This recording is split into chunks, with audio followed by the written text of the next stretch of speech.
TV.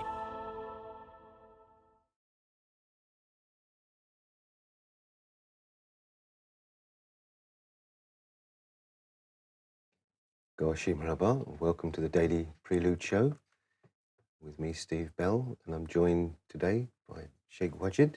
Good evening. Gorshai Marwa, welcome to all the viewers.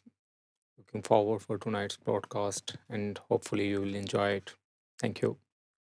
And Sheikh Tanvir, am I right here? Goshai Marhaba, and very warm welcome to all our viewers on ALRA TV. And we had a beautiful evening yesterday. It was a really great show, fun-packed show. And thank you once again to everybody who wished me a happy birthday, and my cake that I had live on the show was really wonderful, and it was very humbling. We shared the beautiful program that took place in Dubai last night. This is the first of the tour of Nepal, 2020 tour of Nepal, and Sufi Master Younus AlGohar delivered a wonderful speech, and there was up to 100 attendees at the Al Baylisan Hall in Dubai, United Arab Emirates. And you must realize the magnitude of actually the way it's progressed, the mission from very humble beginnings, especially in Dubai. And it's very much due to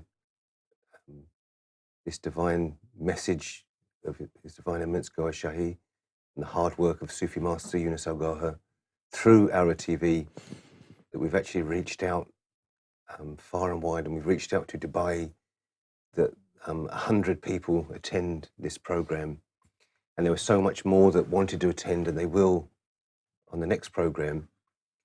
And after the zikr, people were in a real meditative trance-like state. They really enjoyed the Sufi zikr. It was an absolutely wonderful program. So we'll be sharing that again, the video from that program later on in the show today. And I wanted to mention once again about the art of living. That course, the third course that was conducted by Sufi Master Younus AlGohar after the success of the elementary Sufi course and then the Western Sufi course, which was very much to do with spirituality, our souls and our inner awakening and knowing ourselves.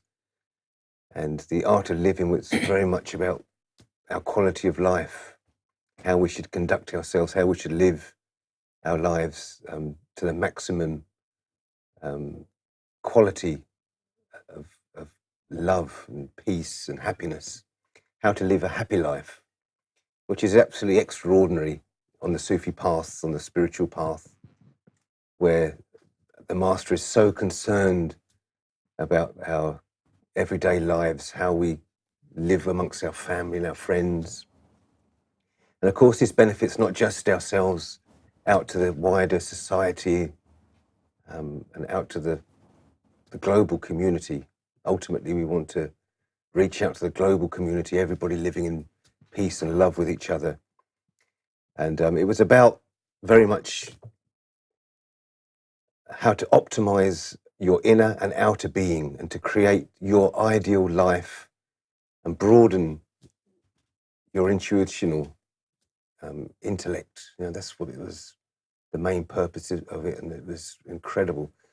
So again, we urge people to share suficourse.com with others, and it's so beneficial to everybody. It's incredible, and it's groundbreaking. It's absolutely unprecedented that such a course is available online. So we have to grab that opportunity to share it, and once it's a way in as well to tell people about the message. We don't have to just go right out and say that we follow this certain path or certain beliefs that we might be uncomfortable with. Just people looking at these teachings, they will know this is a divine source. They will say, ask questions, where is this knowledge coming from? And they'll want to dig deeper, and they'll want to know more. And this is a wonderful way for us to share the message through either the two Sufi courses or now the Art of Living. So it's, as we've said over this last few weeks, 2020 is going to be our mission year. This is when we're going to really reach out through the masses. So we're going to talk a little bit more from the Western Sufi course today. This is the last lesson in the chapter which is concerning the opening of the spiritual heart.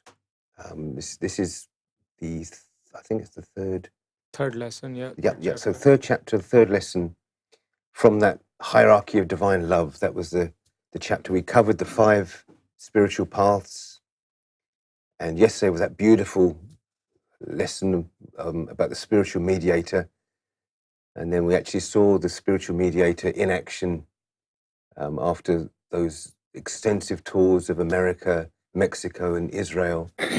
Now, who the spiritual mediator was very much at home with all of the people there from all the different backgrounds and traditions, and they felt very comfortable when they opened up and they were joining hands with us, and obviously feeling that heart activation. We had so many reports back, and so many people giving their experiences they felt during the heart activation.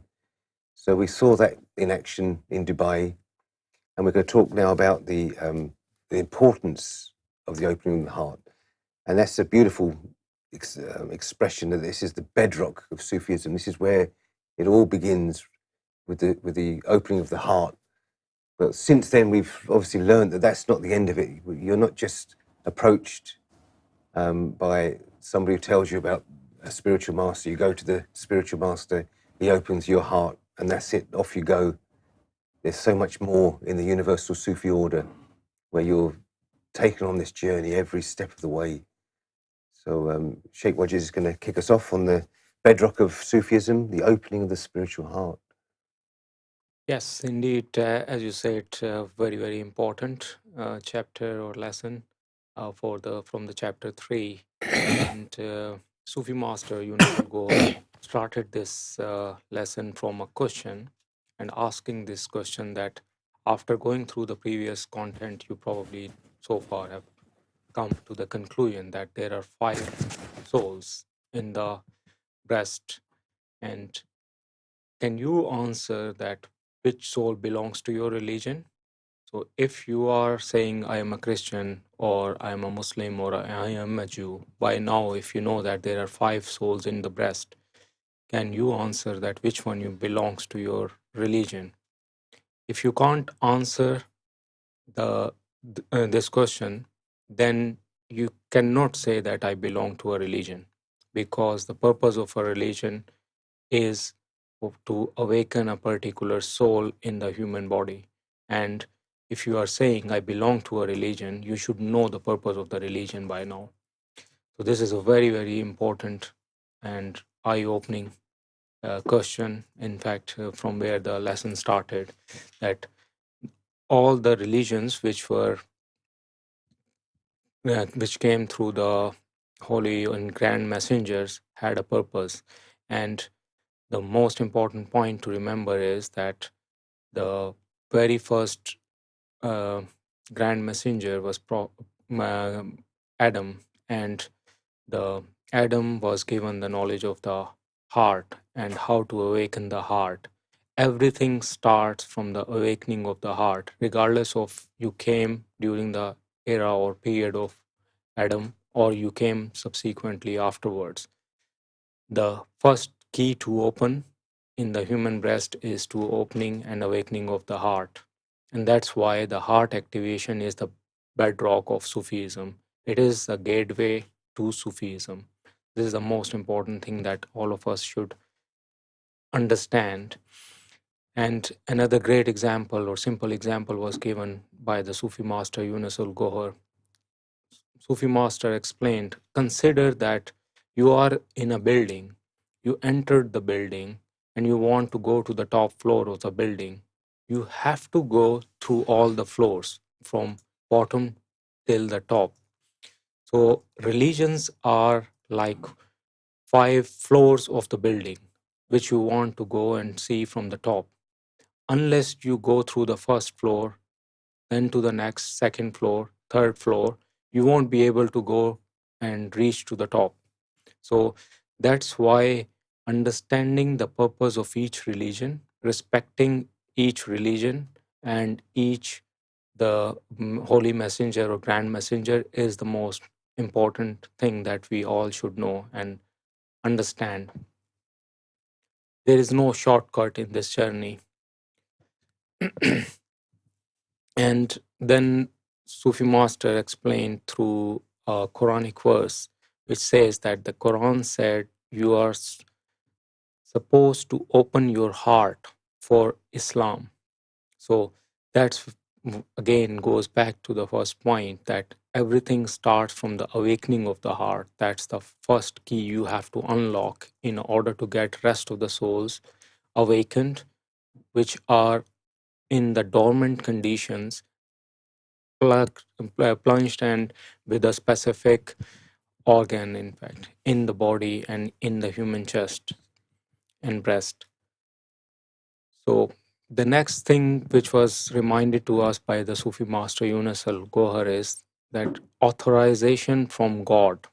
So we touched on this topic or subject a little bit yesterday, but the importance of spiritual mediator was again explained or reminded to us in this sitting by the spiritual master that spiritual mediator is the one who has in person seen and has connection with the specific grand messenger, so that in case if someone is suffering from a spiritual disease, he can get help from the respective grand messenger.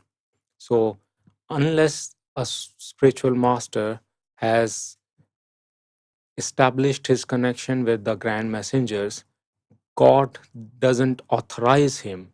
It's a prerequisite, it's a precondition that he will for sure be connected to the grand messengers. Only then the God will authorize him as a immediate intermediary and as a spiritual mediator so that he can bless the people with the specific name that was granted to the grand messenger. So what happened is that there are different states that a human or a person will have.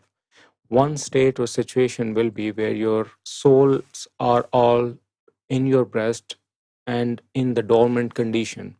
This is the very basic condition or common condition. So what happens is once you find the spiritual mediator, he simply uses the divine name, and first thing happens is your heart activation is initiated by the spiritual mediator.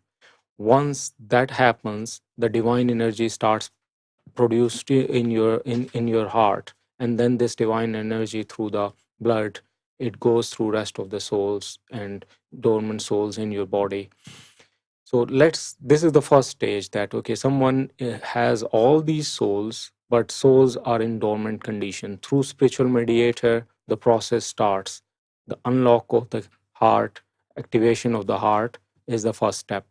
Then the second stage or type of people are those whose souls are dead, or one of the soul is dead.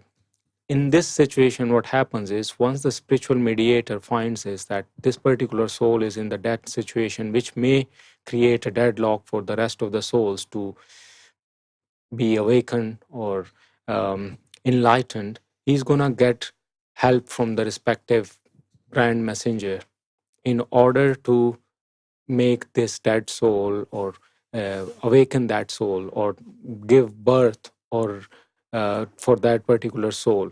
So this only the grand messenger will be the one who is gonna provide this permission and who is gonna help to make that particular dead soul again, to make it alive.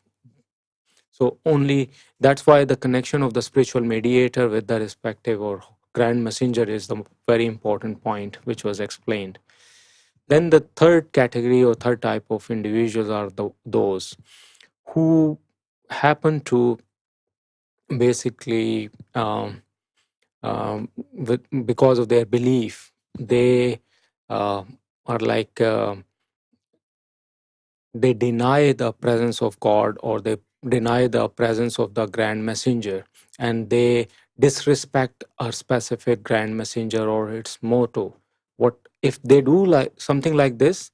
At that moment, there's the life of that respective soul is dead, and that's how you become basically disconnected, and your journey will become more and more difficult and impossible then. So these are the three different states which were explained by a spiritual master. And another point which was explained is that, okay, you are looking for a spiritual mediator, and you don't know what question you should be asking that spiritual mediator, then it's a waste of time again. You should know that job of the spiritual mediator is to enlighten your souls. And if you are not asking this question that, okay, I want you to help me enlighten my souls, then you are not spending your time wisely, and you are not testifying that spiritual mediator with the right question. So you need to know why you are sitting with someone in someone's company, why you are going to meet someone and spend time with them. The purpose is to awaken your souls. And if you are not asking this person who is calling himself as a spiritual mediator that, please help me to awaken my soul and start the process, initiate the process, then you are wasting your time. And if somebody says that, okay, I will help you to awaken your souls, but you find him or her that he's not respecting the other prophets, he's not respecting the other religions, this is a sign, it's a red flag. You should be very careful with that individual, because the prerequisites and preconditions are already explained by the spiritual master Younus AlGohar, that the prerequisite for to become a spiritual mediator is that you have your connection established with all the grand messengers. Only then the authorization as a spiritual mediator is granted by the God.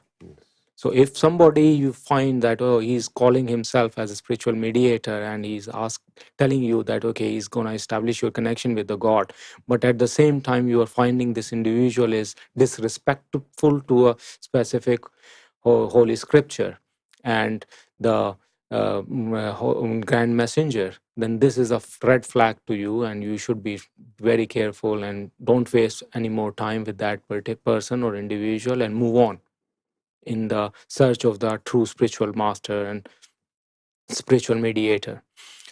So here another quote or verse was quoted by spiritual master Younus AlGohar, which means that do not follow those whose hearts have been made heedless of God's remembrance from God. So this is another reminder for us that, okay, you are wasting your time with someone whose heart is basically are dead, and they are not taking any more remembering the name of the God. So I think these are like the key points before we move to the next particular section, which is mystical formulas, the divine names. Let's take some view of like, okay, from maybe Sheikh Tanveer, what he thinks about it, and from Reverend Steve.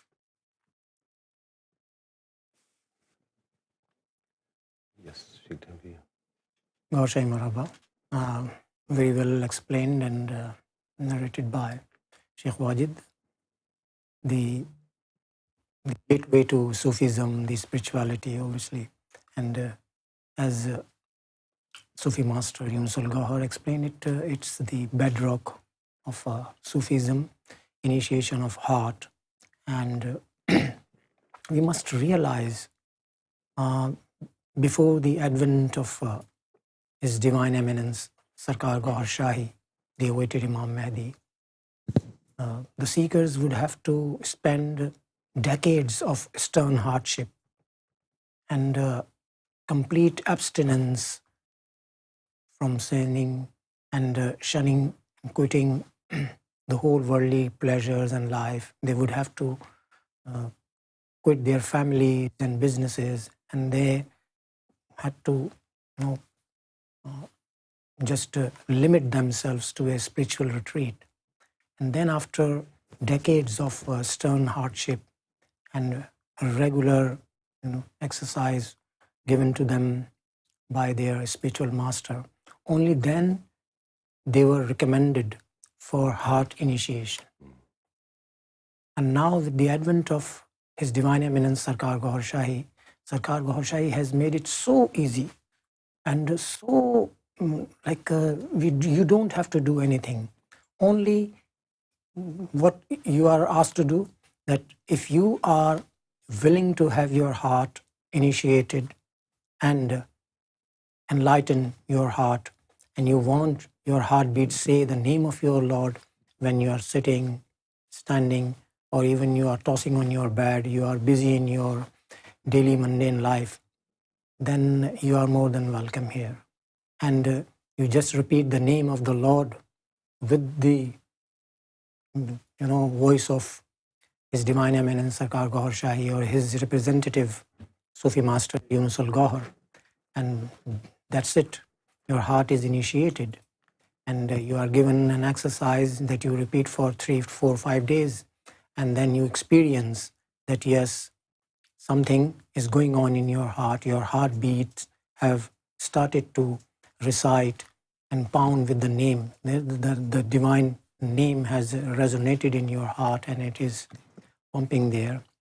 And thereby, repetition, continuous repetition is creating divine energy. So it's a new feeling, a pleasure, a spiritual pleasure.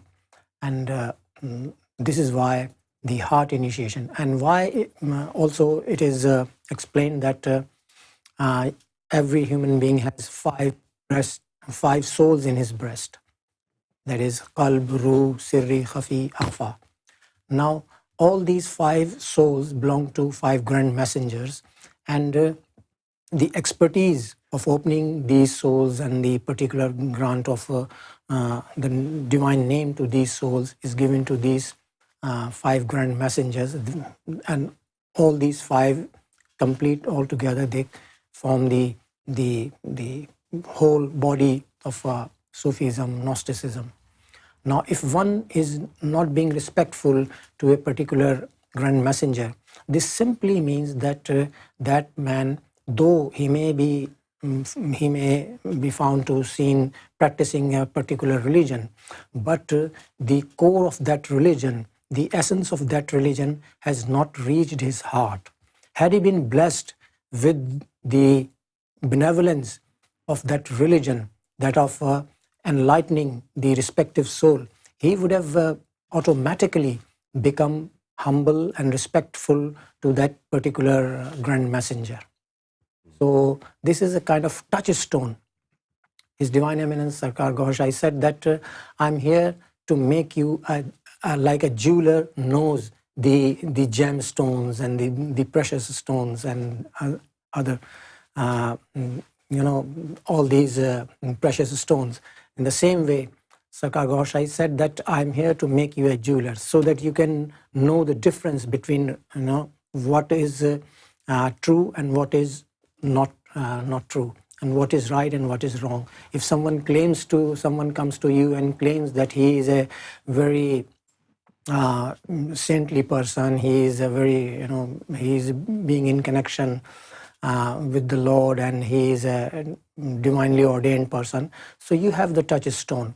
If that person is a real Sufi, is a genuine mediator, then he must be in possession of the knowledge of cleansing and purgation of the lower self, the cleansing of the nafs, and the purgation of the self, and initiation of heart. So that's the actual key to it. We've covered the spiritual mediator in the lesson before. Yes. And this is to carry on that the most important thing is to find the true spiritual mediator. If you find a Sufi master, a self-proclaimed Sufi who's possibly learnt from books or from just reading the family line, looking back in history. Yes. They haven't become an initiatory Sufi who can initiate hearts. They can inherited something, Yeah. but they don't have the capability Exactly. that is given by God. And it's the spiritual mediator who can open your heart, who's obtained that knowledge and power from all, as you said, all the 5 messengers, that once the seeker is in front of that spiritual master, then if there are problems in the authorization, because it's all about the authorization by God. If people say they've tried the initiation of the heart, nothing happened, this is hocus pocus. Yeah, exactly. This just means that the authorization hasn't been given. Possibly they've gone to a very weak Sufi master, a self-proclaimed one. If you go to the true one who is in direct contact with the 5 messengers and in contact with God, then the negotiations can start and your case can be put forward. Yeah. Your file is put forward to God that, now this person is a genuine seeker. Please look at this file and accept, because they are in direct contact with each other. They have a mutual understanding, a mutual respect. And the Sufi master will go as far to give their approval and give their word. It's like you're giving it as a guarantor, aren't you? You're saying I'm going to guarantee you that this seeker is going to stay on the path, and I'm going to do my best to help. So this is the absolute wonderful place where we're at. It's just incredible. Oh. And then it goes on now, the course, to talk about the mystical formula and the actual process of activating the heart, because not only being an initiatory Sufi, our Sufi master also allows us to initiate hearts, because that message has to be spread far and wide. And there's just no time for people to come to visit different countries and to follow a master. Delegates have to be made on behalf of the Sufi master to activate hearts. So it's been made so accessible and so easy.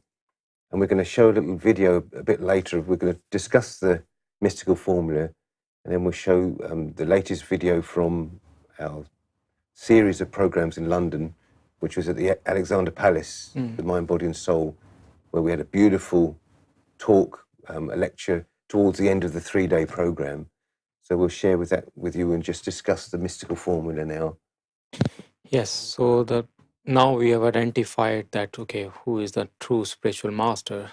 The first thing that next stepwise we need to understand is there's something which is called divine name, and the spiritual master or the spiritual mediator is going to use the divine name.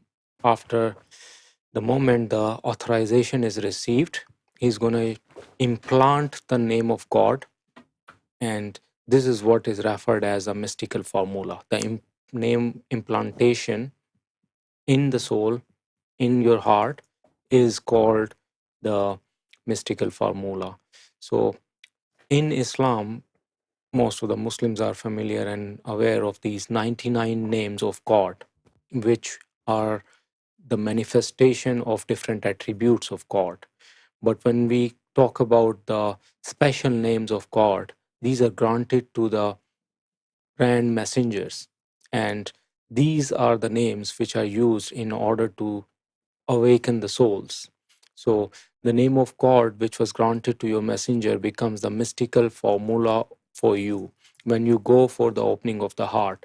So that's why the very first question from where the spiritual master Younus AlGohar opened this discussion was asking that, okay, if you are asking, you are saying that you are religious and you belong to a religion, then you need to know that, okay, which particular soul will be awakened by that particular religion. Again, they're referring to the same point here, that the name of God which was granted to your messenger becomes the mystical formula for you when you go for the opening of the heart. So here, spiritual master Younus AlGohar reminded us that, take an example of Jesus. He was given the name of God, which is called Quddus, and it means the sacred one. And then the name of God given to Moses was Rahman. And Abram was not given any name by the God. And when Abraham asked God, "What name of yours will you grant me?" God said, "I am who I am." And that is exactly in Hebrew called this whole "I am who I am" is Yahweh. They use these phrases as a substitute of God's name. Yes. So Hindus use different names. Spiritual master reminded us that Om is one name which is used by Hindus, Ram is another, Hari, Bhagwan, all of these names are used in the Hinduism religion. All these names are belong to the same attribute. I mean, same thing, which is God. These are the different impressions and attributes of the God.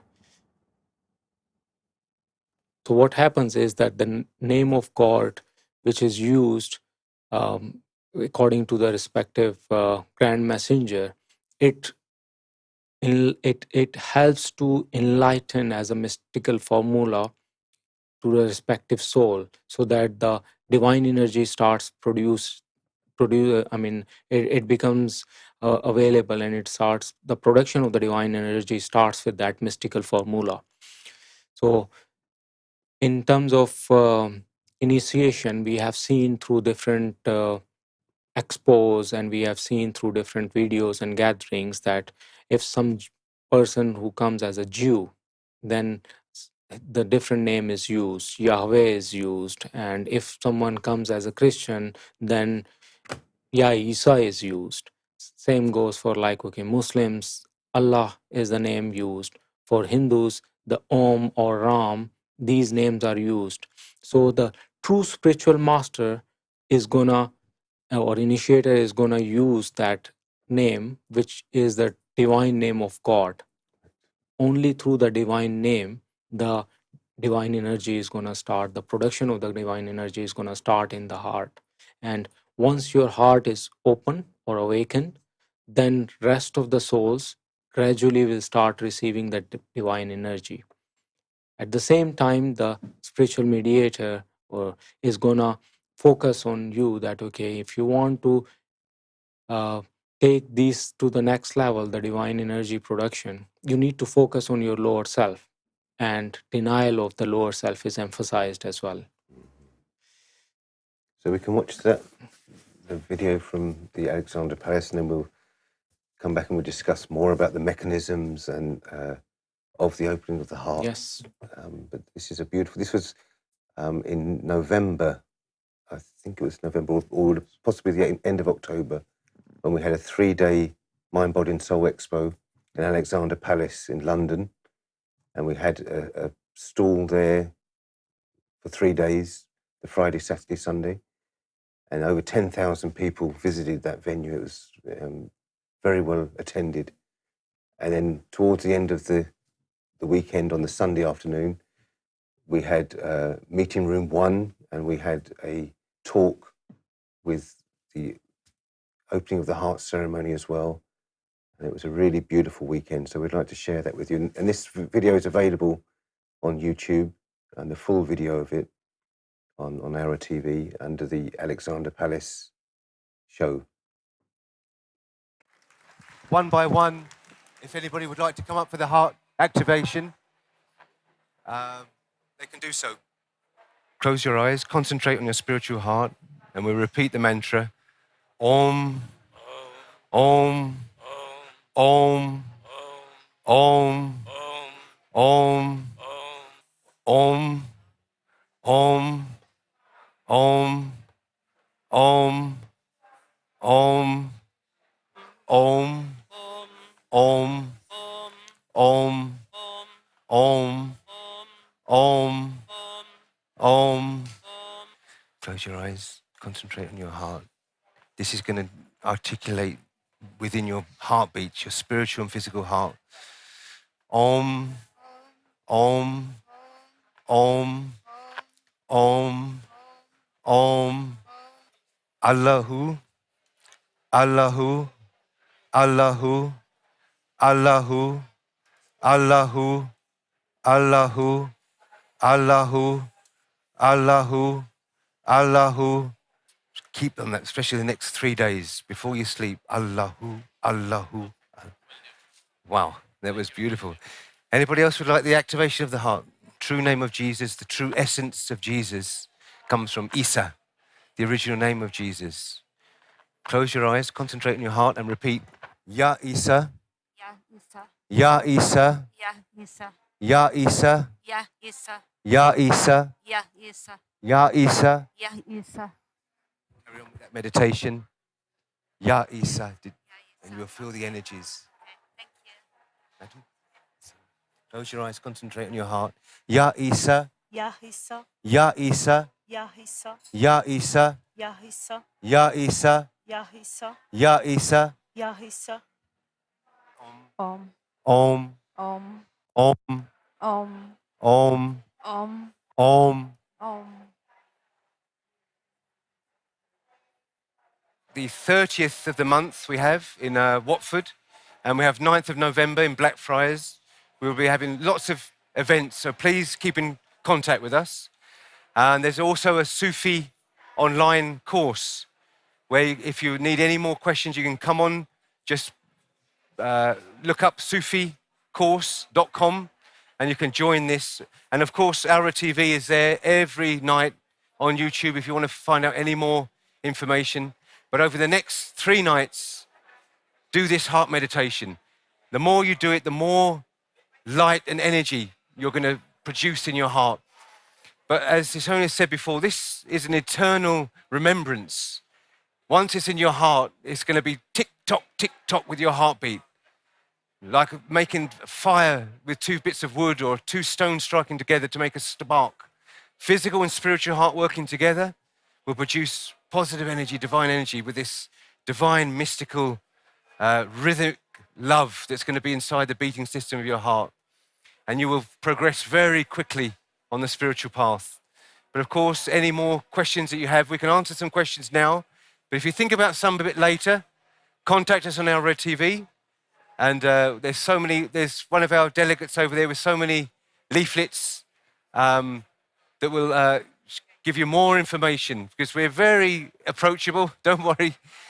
You can join us on websites, on TV, online, whatever. We're not going to leave you stranded. If you want to find out any more information, how to progress on the spiritual path, then His Holiness will be more than welcome to accommodate those. And if anybody would want some extra spiritual healing, we can do that.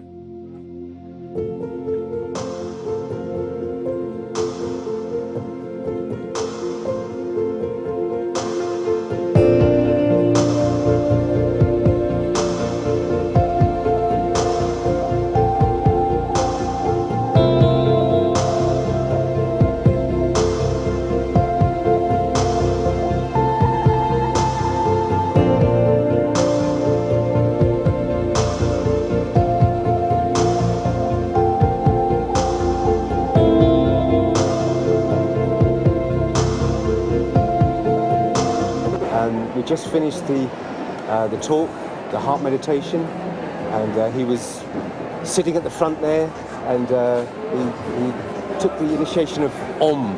That name of Om resonated in his heartbeat. But he has met before. I think that was yesterday. So if he just wants to, would like to say a few words about how you've came to be here today. I met the Sufi master yesterday, and he showed me with the pulse, that feel your pulse, and it's like tick tock, tick tock.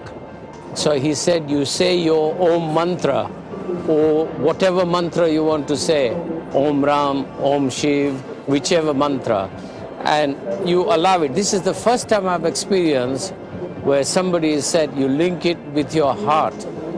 Otherwise, you're always doing jap malas, or you chant all the mantras. Yes. But this is the first time I've heard ever in all these years.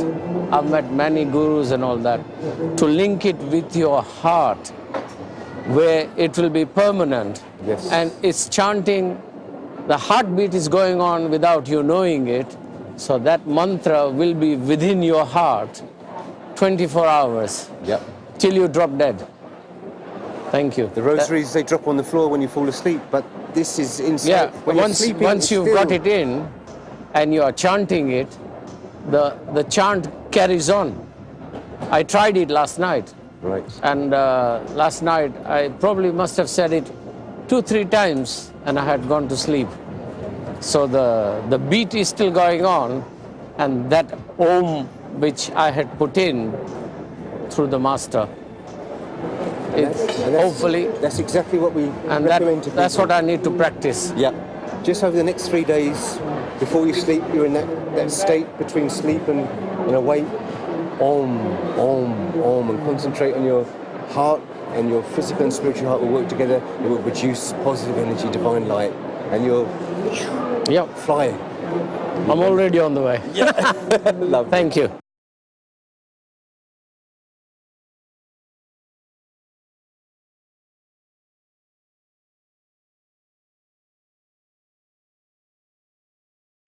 Wow, it was very beautiful and wonderful. I remember that experience we had last year during this expo, which Reverend Steve mentioned, for 3 days.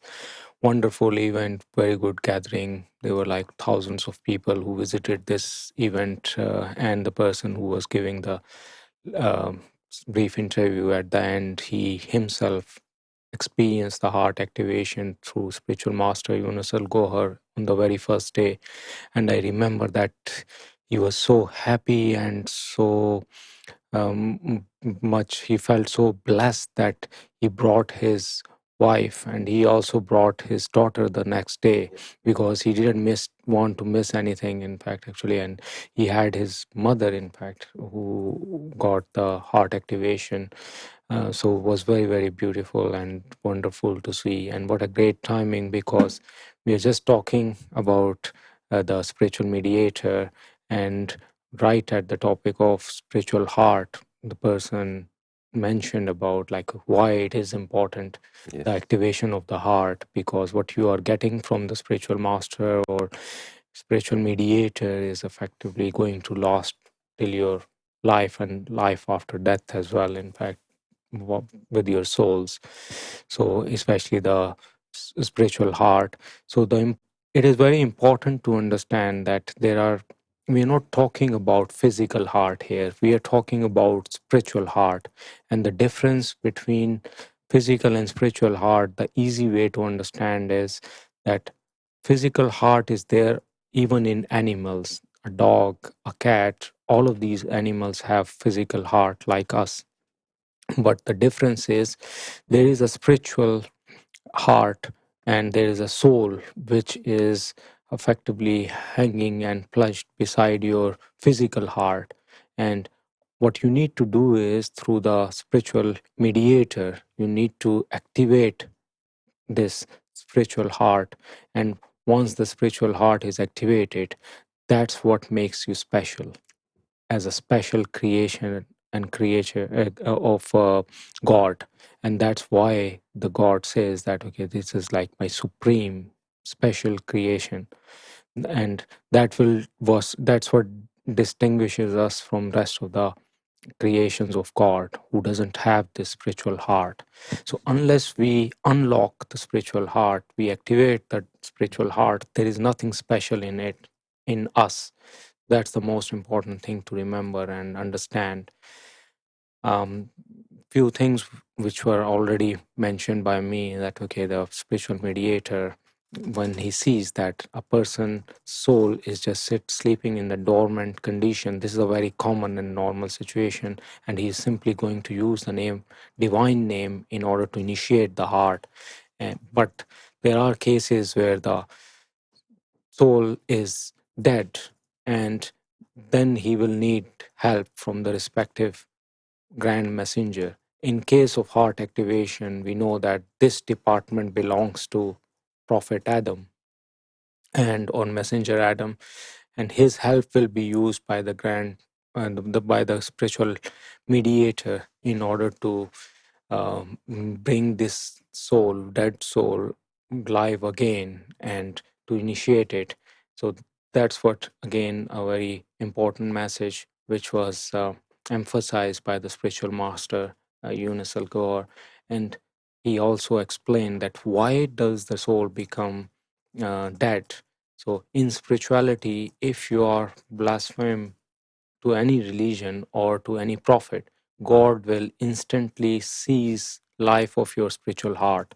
So this is a very important point. Again, it goes back to the condition or prerequisite that you need to be respectful to all religions, to all grand messengers, and you need to give respect to each and every one because they have specific role and specific purpose why they were sent by the God in this world. And one last very important verse which was quoted by spiritual master Younus AlGohar, and that's I feel this is the very pivotal verse, in fact, in order to understand the spiritual heart. So it says that on the day of judgment, neither your sons will benefit you nor your wealth. Only those who thrive on the day of judgment that would have brought a secured heart. So this is from chapter 26, 88 and 89 verses the holy from the holy scripture from Quran. So again, the emphasis of spiritual heart, and the spiritual heart, which the state of that spiritual heart is a secured heart. That's what is emphasized here by the spiritual master Younus AlGohar. Thank you. Gosh, Honorable. Continuing on to the implementation of mystical formula. So once the authorization arrives, that's basically what they say is the purpose of your life. You have found the purpose of your life. The big question that we have, in the whole world today, people go looking for different, things to find what could be the purpose of their life. But in reality, it's basically finding the authorization from God to activate your heart. And once you've found that, the next step forward is mystical formula. For example, you go to the hospital and they inject an adrenaline injection right in the center for you to gain consciousness. That is the same task that a mystical formula has. Once it enters your heart, that starts to create divine energy, and that is where your spiritual heart gains consciousness. And so from that, once the mystical formula is in there and it creates divine energy, that is how it supplies divine energy to all of your souls and your body. And that's also why they say that this act alone isn't a worship. It's basically for the ability to not just revive your heart, but also to create the energy that your body and your souls require. So the heart basically, when in the beginning, when it is placed in your body, it's placed unconscious. But before that, its nature before that was to remember, to basically repeat God's name as it did in the primordial times. So this is something that it has learned. It does as a natural thing. When it comes to your body, it's not that it doesn't know what to do. Once the mystical formula enters your heart and it's revived, it does it naturally, like you would say a baby chick would do, or a baby boy, a baby girl or a baby. So once they're awakened, they come to life, the natural thing would be to say God's name, how a baby would cry.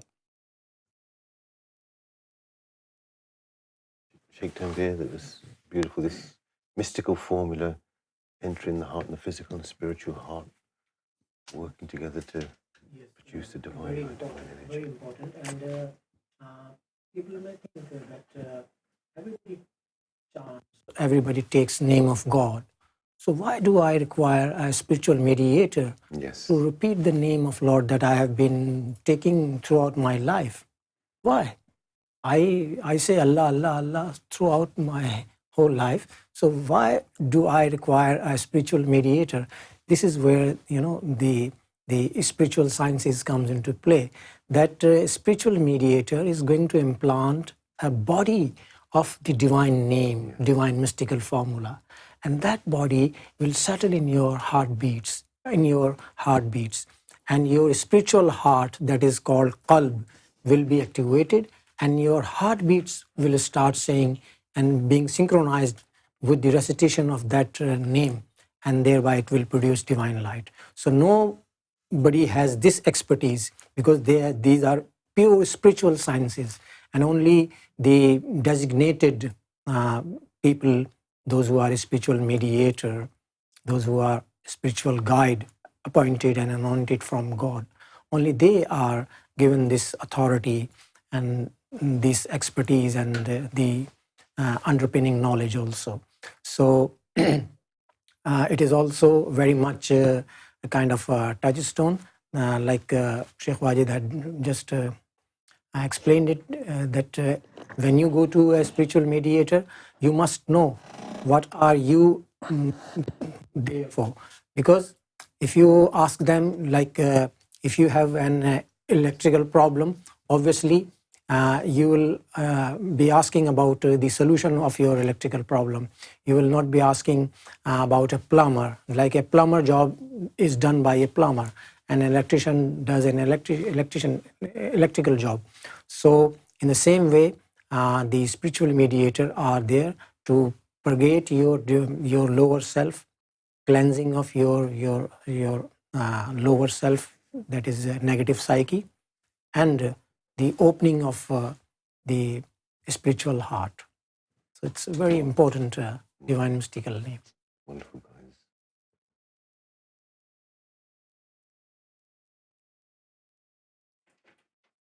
Continuing on to the next chapter, which is the personal name of God. And over here we have, it's explained that there were a particular name of God given to each religion. The Hindus had the name of God, the Jews had another name, and the Christians had another name. But what set apart Prophet Muhammad was that he had the personal name of God. Wow. And the reason behind this was basically the personal name of God had with it the ability for people to see God, and that's why it was required to have the personal name of God. And this particular change that God brought about was in order for the world to be introduced to the idea that you don't have to be stuck to one particular religion in order for you to see God. So Prophet Muhammad brought this through Islam. However, the idea behind this was that now, whichever name of God that would be given out, it would be basically the personal name of God. Up until then, it wasn't possible. There's also a story of Prophet Moses who wanted to see God, and every now and then, when he would go to the mountain of Sinai to see God, to speak to God, he'd request him, "Please let me see you." Yes. And obviously, God knew the reality of what would happen, because he clearly doesn't have the personal name of God. So after much persistency, God said, "Okay."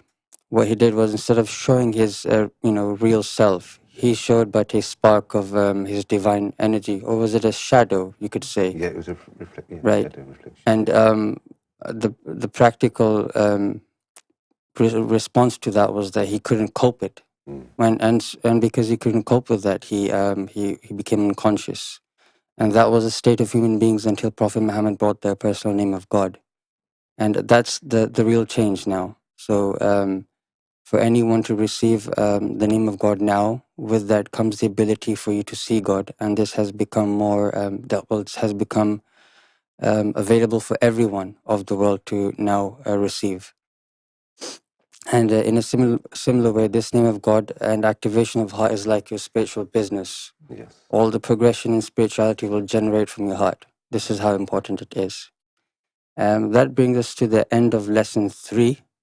If you'd like to, just go over it, maybe, just to finish it off.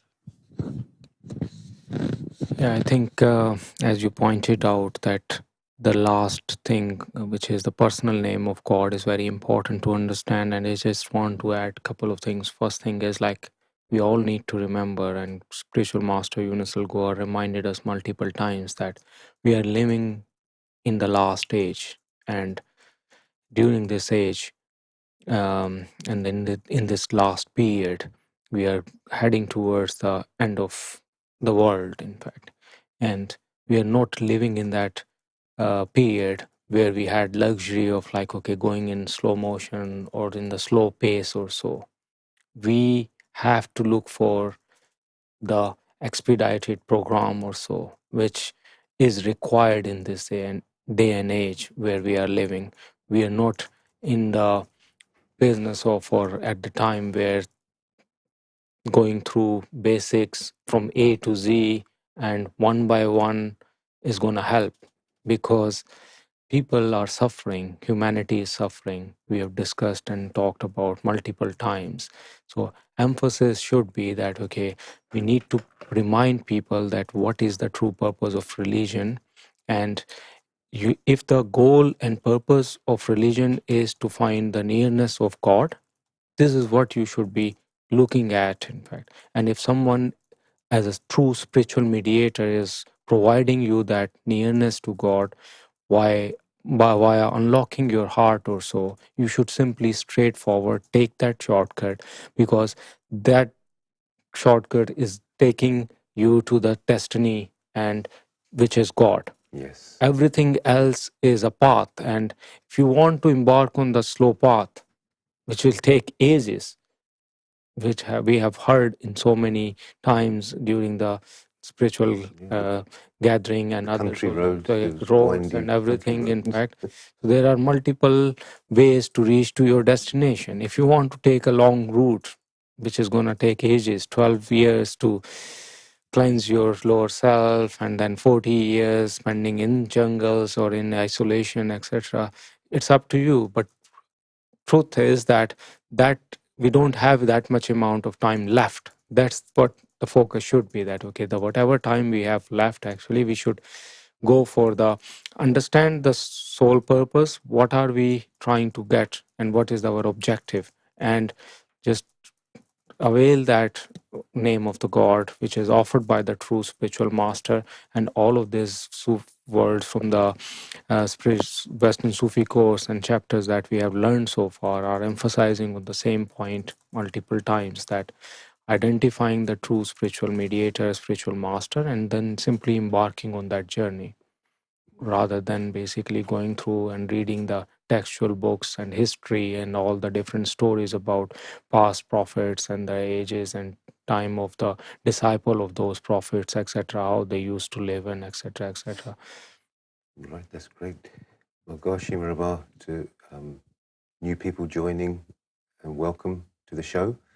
We've been discussing extracts from the Western Sufi course this evening, especially about the bedrock of Sufism, the opening of the spiritual heart.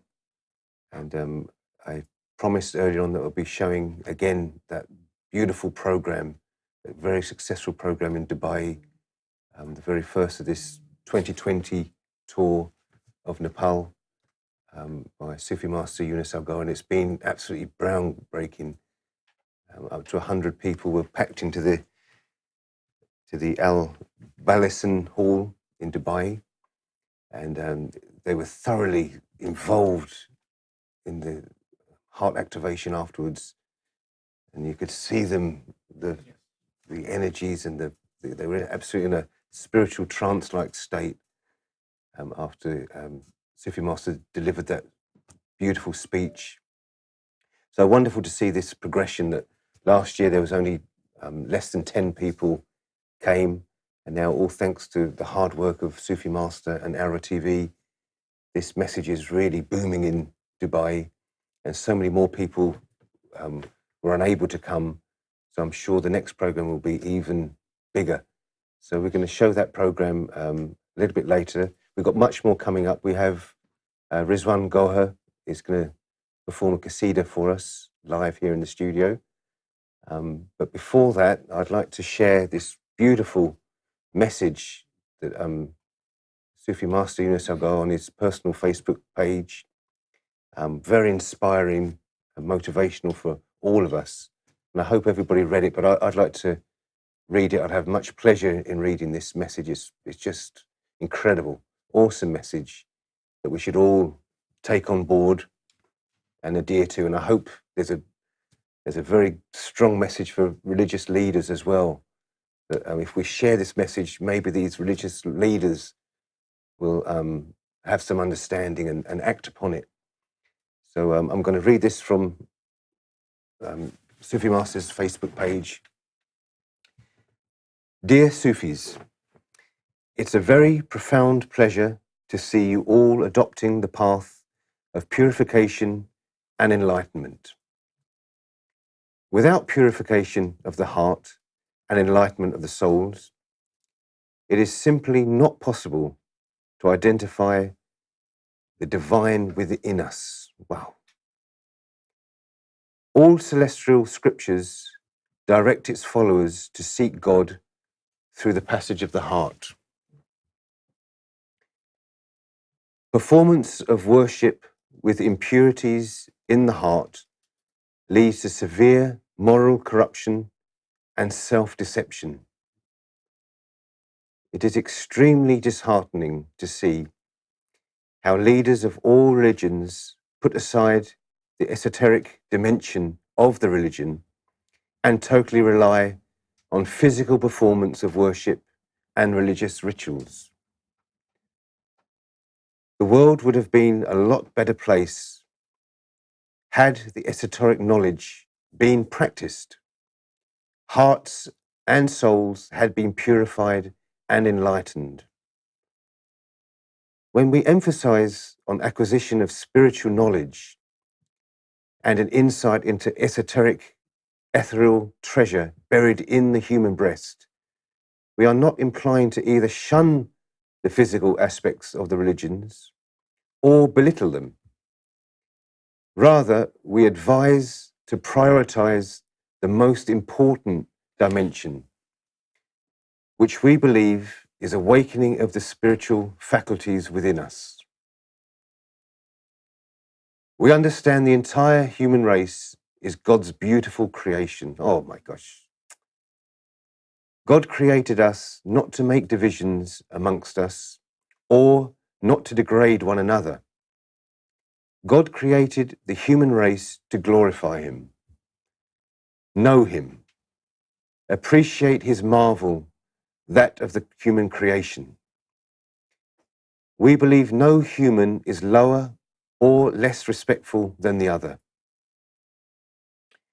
Practicing a particular religion doesn't make us either superior or inferior to one another. All divinely ordained religions are good and have a potential to steer us to God's plan of human creation. I wonder why people who practice religions hate each other. No religion teaches us to hate each other or belittle each other. Today, as we see, the world has become a very disturbed place. Humans are suffering from all types of pain and divisions.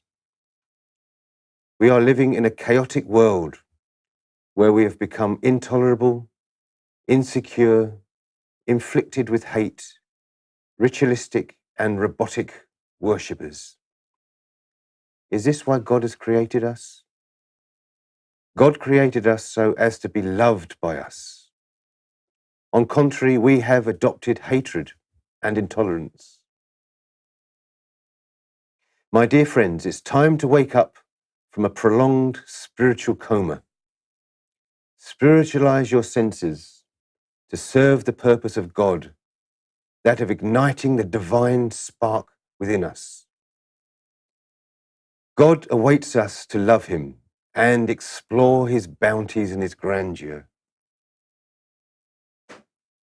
I would like to urge all religious leaders to promote spirituality amongst your fellow men. We owe it to God to love Him. I would like to urge all religious leaders to promote spirituality among your fellow men. We owe it to God to love Him. His Divine Eminence, Rariaz Goa Shahi, invites all humanity to embrace divine love through his doctrine of spiritual sciences. Tune into ALRA TV YouTube channel from Kathmandu, Nepal, for discourses on Sufism and spiritual awakening. Sufi Master Younus AlGohar. Absolutely amazing. I mean, Yes. words cannot explain or Cannot describe the magnitude of that message, that we should be sharing it like crazy now Yes. amongst everybody. This goes right from the seekers to the spiritual practices to the spiritual leaders. There's something in there for everybody that will make a beautiful and divine global society, unification of humankind, Yes. which is the objective of all Sufis. So very, very much appreciated to Sufi Younus AlGohar. On his busy schedule, has just taken the time to write this beautiful message and share it to everybody. He's on a very busy schedule on this tour of Nepal, and we're going to be bringing you again live footage, exclusive footage from that 2020 tour. So stay tuned from 9 o'clock. Please come at 9 o'clock. We're going to start putting stuff earlier and earlier, so you'll miss out if you don't join us at 9 o'clock on the Daily Prelude show. And I'd like to mention it once again, the delight we had in Ali, Yoko's son, who made that beautiful message in Japanese, introduction to Sufism, the universal Sufi order. I mean, look at his age, look at his, he's just a newcomer, and look at the passion and the interest and the joy he gave in giving that message. That's going to really go out there, and it's going to help. If it helps one soul, it's going to be magnificent, but it will help many. Yes. Who's not to say there's lots of loving souls and seekers of the truth in Japan who are just give up because everything's in different languages, so they probably think this is not for us. But they'll come across, well, somebody's taken the time to translate this message into Japanese. This is for me. And we saw it practically happen earlier on with Sheikh Wajid and Sheikh Yoko. They did that beautiful, like one-to-one discussion. So it's beautiful that people are doing different kind of styles. It's not just like a news broadcast. It's done in a very casual manner, people discussing Sufism, and a Japanese chap who was converted to Islam in the path of enlightenment of the heart. He's a seeker. He's a loving soul. He feels something's missing in his life, and he's searched through the religions, and unfortunately, he came across nothing but bookish knowledge. And when he inquired about the activation of the heart, he was given a book to read and told to do salat, and it didn't happen for him. And I think he was almost in the state of despair. He only spoke Japanese. And then he just came across on YouTube, he must have been just typing in spirituality and Sufism, and he just came across the Universal Sufi Order video on ALRA TV on YouTube. It was in Japanese. He watched it, maybe he just thought, okay, fair enough, that's the message. But then the WhatsApp number was on there. So he followed all the procedure, all the protocol. He phoned the WhatsApp number, and he had his heart activated on the telephone. He felt that divine energy, that divine love. His heart awakened straight away. As we've just been discussing the importance of that mystical formula that enters the heart. And we've learnt now that that name has already been stamped. So he was born in Japan. Maybe he was, I don't know if he was a Buddhist or what religion he practiced before.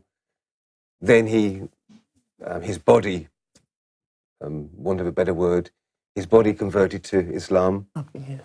It doesn't matter, because it was already in the primordial times. It was already in his book that he would have his heart initiated with this name. And because that love, that ball of light fell on him. Yes. And there he is. And look at the difference we can make in the world just by sitting back and making a video Yes. and sharing it. And I know Sheikh Shakil is going to do a beautiful message in Chinese. He's going to do it it's in Cantonese or Mandarin. Mandarin. He's going to do it in Mandarin language of Chinese. And it's going to be right in time for the Chinese New Year. So we'll be able to hashtag it Chinese New Year. Yes. And it will be a beautiful gift Lovely. for the year of the rat, I believe. Yes. It's the year of the rat. So in the year of the rat, they're going to come across heart awakening in their own language. True. Because obviously they're going to be, we all know how it works, trending. They'll all be seeing what's trending the day, and obviously Chinese New Year is going to be huge. I mean, the population is in its billions, and they're throughout the whole world. Throughout the whole. There's not a country that you can visit you would not see a Chinese community, a Chinatown in every major city in the world. So this can just go. So he's going to make a wonderful job of it, Sheikh Shakil. It's going to be out there, shared, and there's going to be thousands and thousands of Chinese seekers of love going to be watching that video. So it's very good work everybody's doing. And stay tuned for later on. We're going to share that message from Dubai, that beautiful program. And we have Rizwan Guide doing a qasida for us. But we're going to have a short break now. And please join us afterwards.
गौशाई मरहबा सरकार की बारगाह में गौशाई मरहबा तमाम अहले महफिल को गौशाई मरहबा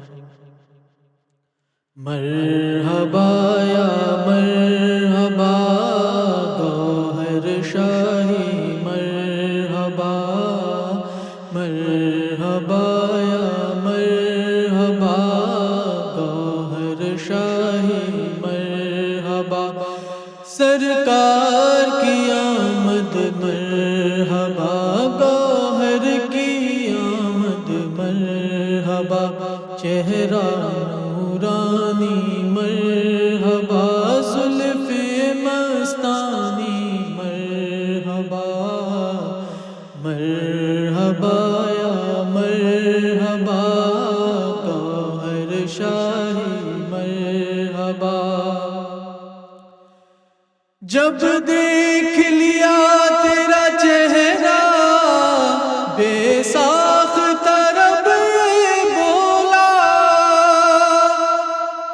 جب دیکھ لیا تیرا چہرہ بے ساختہ رب بولا، مہدی ہے ہاں تو میرا، ہے چاند میں جلوہ تیرا، مہدی ہے ہاں تو میرا، ہاں چاند میں جلوہ تیرا۔ اللہ نے راز چھپایا، اللہ نے راز چھپایا، گوہر شاہی نے بتایا، مرحبا یا مرحبا گوہر شاہی مرحبا۔ ٹھکرائے ہوئے دنیا کے آئے ہیں دوارے تیرے، ٹھکرائے ہوئے دنیا کے آئے ہیں دوارے تیرے، کر عشق عطاب اپنا سب عیب چھڑا دے میرے، مجھ کو بھی اپنا بنا لے قربان میں گوہر تیرے، مجھ کو بھی اپنا بنا لے قربان میں گوہر تیرے، جو تیرا ہوا دنیا نے، جو تیرا ہوا دنیا نے، تن من دھن اس پہ لٹایا، مرحبا یا مرحبا گوہر شاہی مرحبا۔ ہر قطرہ خون تیری محبت میں بہے گا، ہر قطرہ خون تیری محبت میں بہے گا، یہ سر تو فقط تیری عبادت میں جھکے گا، یہ سر تو فقط تیری عبادت میں جھکے گا، ہر قطرہ خون تیری محبت میں بہے گا، جو بندہ گوہر ہے وہی بندہ حق ہے، جو بندہ گوہر ہے وہی بندہ حق ہے، یہ راز سرے عام قیامت میں کھلے گا، یہ راز سرے عام قیامت میں کھلے گا، جس شخص کو حاصل ہے تیری ذات سے الفت، جس شخص کو حاصل ہے تیری ذات سے الفت، وہ شخص ہی بس تیری معیت میں رہے گا، وہ شخص ہی بس تیری معیت میں رہے گا، وارے ہے جس نے دونوں جہاں تیری وفا میں، وارے ہے جس نے دونوں جہاں تیری وفا میں، وہ خوش نصیب تیری نگاہوں میں رہے گا، وہ خوش نصیب تیری نگاہوں میں رہے گا۔ یا گوہر یا گوہر یا گوہر یا گوہر، کچھ دین کے شیدائی تو کچھ چندہ کے پرستار، کچھ دین کے شیدائی تو کچھ چندہ کے پرستار، خالص ہے وہ جو تیری محبت میں مرے گا۔ طوفان یکایک سے بکھر جائے گا ہر شخص، طوفان یکایک سے بکھر جائے گا ہر شخص، باقی جو بچا تیری عنایت سے بچے گا، باقی جو بچا تیری عنایت سے بچے گا۔ گوہر شاہی سے جو پیوستہ ہوا ہے یونس، گوہر شاہی سے جو پیوستہ ہوا ہے یونس، رنگ گوہر سے ہر رنگ حقائق میں رچے گا، رنگ گوہر سے ہر رنگ حقائق میں رچے گا، ہر قطرہ خون تیری محبت میں بہے گا۔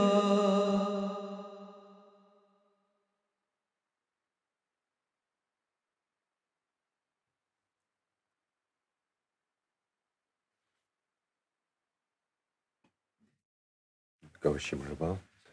Welcome back. And beautiful Qasida by Rizwan Gar. Thank you very much for that. Very enjoyable. So, as promised, we're going to show footage from the program last night in Dubai, the very first on this 2020 tour of Nepal. And we exclusively showed it last night, which we're going to be doing on this tour. So start to watch the Daily Prelude show from 9 p.m. every night, because we're going to start showing it early, reports from Nasir Younus from Nepal, and updates of exactly what's going on, and videos and exclusive photos. So stay tuned to ALRA TV from 9 p.m. daily. And now we're going to share that beauty of that first program, the almighty program that they had in Dubai just last night.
में ये दुरूद भी पढ़ना है, मेरे साथ पढ़िए। सल्लल्लाहु अलैका या मुहम्मद, सल्लल्लाहु अलैका या मुहम्मद, सल्लल्लाहु अलैका या मुहम्मद, सल्लल्लाहु अलैका या मुहम्मद, सल्लल्लाहु अलैका या मुहम्मद, सल्लल्लाहु अलैका या मुहम्मद, सल्लल्लाहु अलैका या मुहम्मद, सल्लल्लाहु अलैका या मुहम्मद, सल्लल्लाहु अलैका या मुहम्मद, सल्लल्लाहु अलैका या मुहम्मद, सल्लल्लाहु अलैका या मुहम्मद, सल्लल्लाहु अलैका या मुहम्मद, सल्लल्लाहु अलैका या मुहम्मद, सल्लल्लाहु अलैका या मुहम्मद, सल्लल्लाहु अलैका या Muhammad,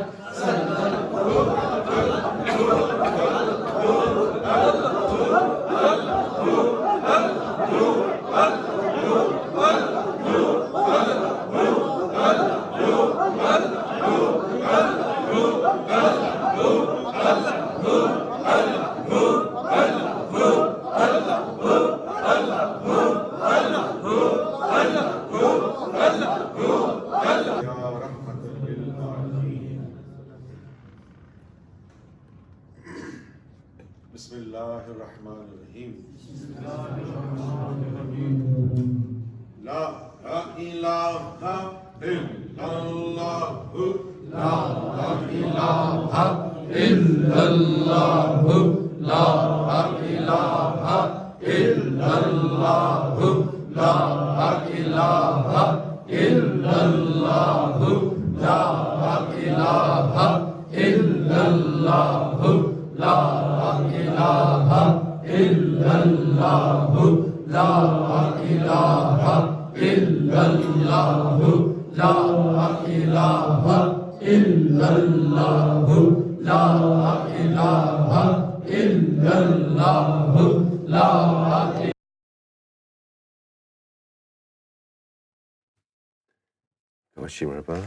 And once again, many congratulations to Sufi Master Younus AlGohar for a wonderful start to the 2020 tour of Nepal. I mean, it's just January now. This is the first major tour that's taking place for this year. And as we spoke about yesterday, very great detail from the Sufi course, the Western Sufi course, about the spiritual mediator and the requirements for a spiritual mediator to be in contact with all five messengers. And this is the sign of a true spiritual master, is when people from all backgrounds, all traditions, all faiths, they feel most comfortable in the presence of that guide. Definitely. And they receive benevolence from that guide through their respective messenger. And they feel in the presence of that guide that he's talking to them directly through their messenger. And the universal Sufi order is very much about encompassing all religions, all faiths.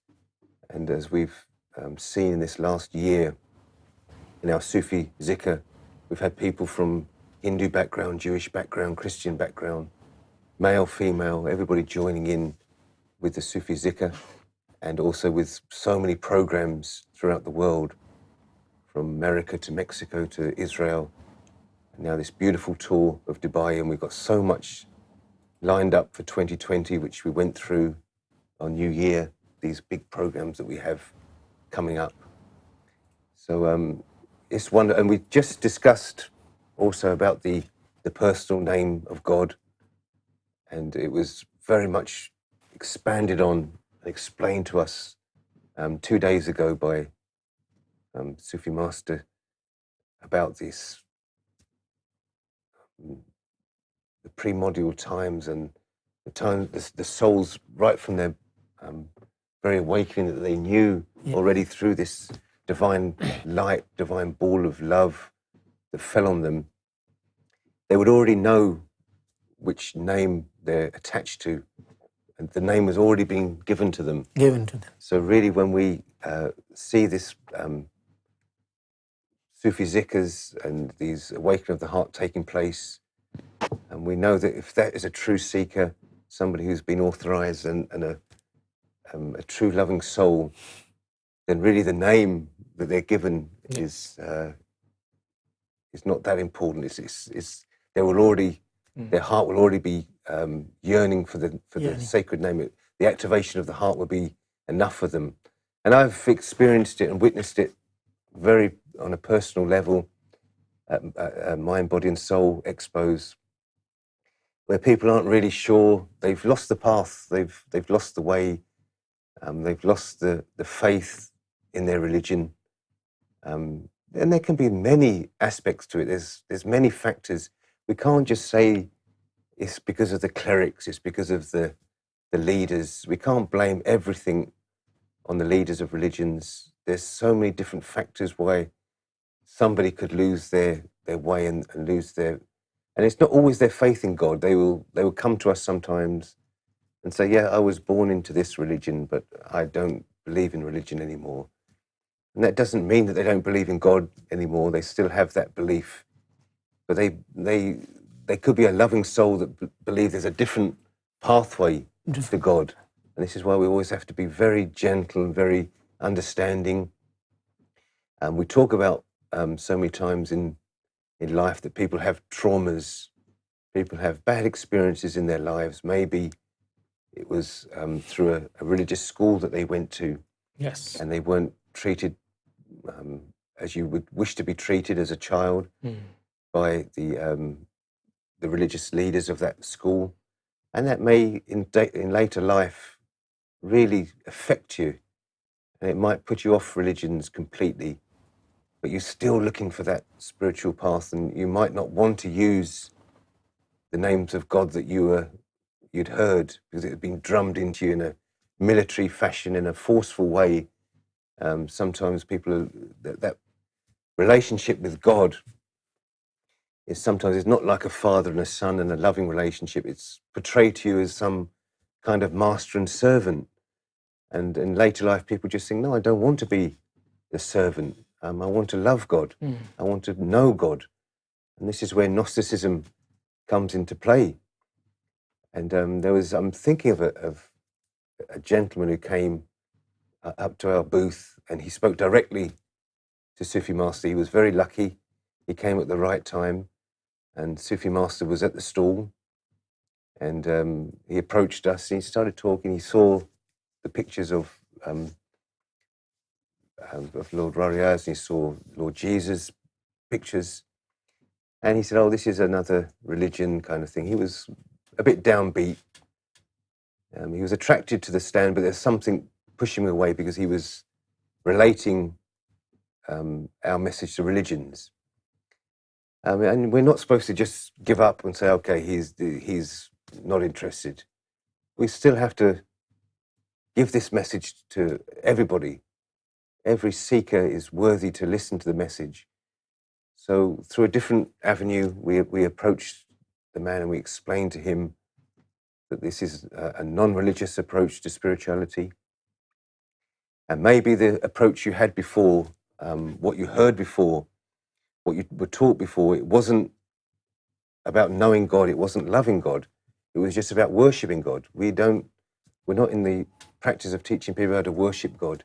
It's about a connection to God. And he was still not quite convinced, but we could see there was something, there was a spark there. He wasn't going to walk away. He was still asking us, but he was trying to deny. And then when Sufi Master said to him, well, just give it a try once. You're here. Give it a try. If you don't feel this energy in your heart, then it wasn't true what I was saying. But if you say the mystical formula, if I share it with you, you will feel it in your heart. Feeling is believing. This was probably the first time we'd used that motto. The first time I'd heard Sufi Master use that motto, it must have been about 10 to 12 years ago. And he said to the gentleman, we don't say seeing is believing, we say feeling is believing. And it was just incredible. It was straight on the website afterwards, and it was incredible. So anyway, he came into the booth and he sat down with Sufi Master, and maybe had a bit of an audience as well. He was quite, very much a man's man. Very much he knew everything that he'd need to know. He didn't feel he needed to know anything else, kind of thing. So he was reluctant to sort of bow down, but Sufi Master just explained it to him gently, and in the end, he said, I don't want the name of God. He said, I want my own name. He said, I want my own name. So even that didn't put off Sufi Master. He didn't say, oh, this is a arrogant so-and-so, he wants his own name. He knew, obviously, spiritually, that this was a loving soul, a seeker, but he had so many different boundaries that we talk about. There was so much trying to push him off the path, trying to get him away from the booth. And actually, I remember it so vividly. The partner that he was with, the female partner he was with, was calling him away. He says, "Come on, we got to go to get meet somebody." He was being dragged away, actually, as he was speaking. But he said, "No, I'm going to give it a shot." He said, "I'm going to give it a shot." And he wanted his own name. So even that, the Sufi Master used the mystical formula, and the man was reciting his own name. It didn't matter really what he was going to say, because this is going to be a spiritual transformation that he was going to experience, a mystical experience through this divine energy. He was in the presence of a true mediator, a true spiritual master. So he said his own name 3 times, and Sufi Master transferred the energy into his heart. And he just, first of all, he didn't really want to say anything. He was still fighting it. And then he just succumbed, and he said, "My gosh, I never felt this kind of thing." He says, "But I said, I'm always saying my own name, and I've never felt this energy in my heart before." He said, "What's happening here?" He said, I've just sat down with you, I've said my own name, and suddenly my heart's pounding, and I'm feeling this divine energy. So it's just proof that he was a loving soul, and his heart was already ready for the name that he was already chosen for, where he was standing in those beautiful moments. Yes. All the souls were gathered together, and wherever he was standing, he was showered with that divine light, and that name was already stamped on his, what do we call it? We just call it a little journey here, don't we? It's just a trip, a little temporary stay that we're on this earth, and it was already stamped that when he comes onto this earth, he will find a spiritual master who will initiate his heart, and the name of his prophet will be pounding in his heart, no matter what he says. If he finds a true spiritual master, because it's not about verbally saying the words; it's about coming from the heart. So that was I wanted to share that with you, because this is probably my favorite topic, the spiritual heart, the opening of the heart, the benefits of the spiritual heart. So when this comes, I have so many experiences. I've been very lucky to travel far and wide with the Sufi Master. So many things I've seen happen that have convinced me most certainly that this is a true spiritual mediator and a true path. So I just wanted to share that with you. It also proves the fact that whenever a genuine spiritual master, it proves his majesty, his authority, yes, and his power, his command. Earlier on we were talking about the divine names and divine mystical formulas. And we have been explained that the quality of divine name is such that when it is repeated, it produces divine light, because it's the name of God. But the instance that you have just quoted, the man was persistent with taking his own name. He wanted his name to be implanted. And you see, when Sufi Master Sayyidi Younus AlGohar repeated his name, because he has divine light in him. So that person's name, that gentleman's name, came out of mouth of Sufi master Sayyidi Younus AlGohar, and it was literally kind of soaked or imbued, quenched in divine light. And that divine light, Sufi master penetrated in his heart, and then it, so there is a Sufi master has explained that the divine text, the celestial text, is live text, is live speech. Whenever these are live words, whenever you repeat these words, since these words have been uttered by God, so they carry divine light in them. Right. And this is also, a way of determining the truthfulness of a word of God. If you are enlightened inside, if your heart is enlightened inside, then you can determine the truthfulness of the divine text. Suppose somebody attributes some sayings with Prophet Muhammad sallallahu alaihi wasallam. If Prophet Muhammad, peace be upon him, has uttered those words literally, then those words must be having the divine light in them. Yes. And when an enlightened person repeats those words, the divine light will interact with the energy already lying in his heart. And this will prove him that yes, this is a genuine saying of Prophet Muhammad or Prophet Isa or any other spiritual dignitary. And if it does not contain, or if it does not have the divine spark, the divine light in it, you can easily determine that yes, this is wrongly attributed to certain prophet to have said something like that. So it's a beautiful example, and you just see Sayyidi Younus AlGohar 2-3 days before, on the eve of leaving for Nepal, Sayyidi explained that people, those who remained, the worldly luxuries, world's luxuries, and people of paradise, they have already been decided. It has already been written in their fate, and they were just deprived of theophanies of any name that had manifested in their in the bonfire night that we just explained. So they came under the theophanies of the ball of love. Yes. And ball of love just turned their fate. And Sayyidi said that yes, we know whatever the name I initiate, their heart with, I know that this person has this, his soul has the divine spark in him, in the primordial time, and sooner or later that person is going to be a lover, a follower, and a staunch follower of His Divine Eminence Sarkar Younus AlGohar Shahi, the awaited Imam Mahdi. Sheikh Wajid. Yes, very important.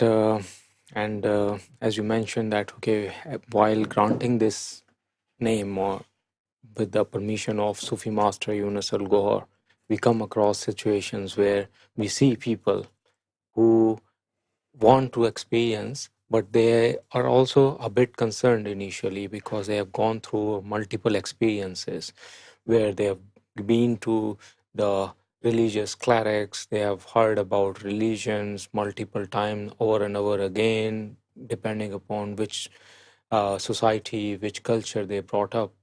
But the main thing is that the point about like, okay, you need to experience practically, and only after experience you will be able to evaluate whether something is true or not. Yes. So if you have been spending tons and tons of amount of time while reading the books, historical books, and the stories about like previous saints and the prophets and everyone, but you're not getting a practical experience by yourself, how will you be able to really understand the secrets which God has put inside you? And giving my own example, when I was brought up in a Muslim country, Muslim society, in a Muslim family, I used to go along with my father every Friday, especially for prayer. And before the prayer, there is normally a khutbah, what they call is like speech by the priest, Mm. which is the Muslim scholar.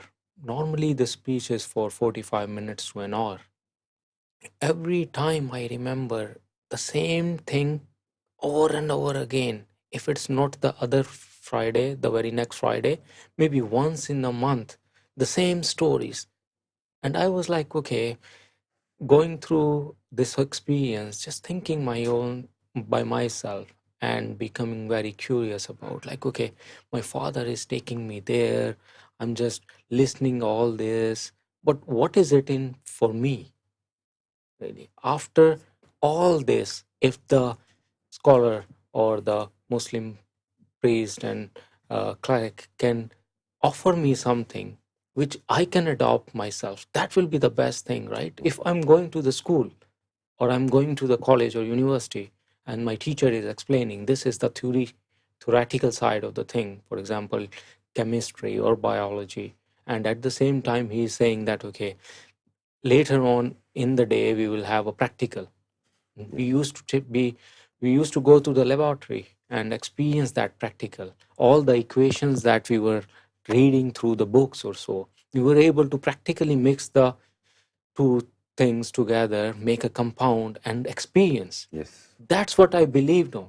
Whereas on the other side, from the religious aspect, everything was a pretty much story and basically fairy tale for me, to be honest, because I'm not saying that I didn't believe it. I did believe that whatever the special things were granted to the prophets or disciples or the saints, etc., it was all good.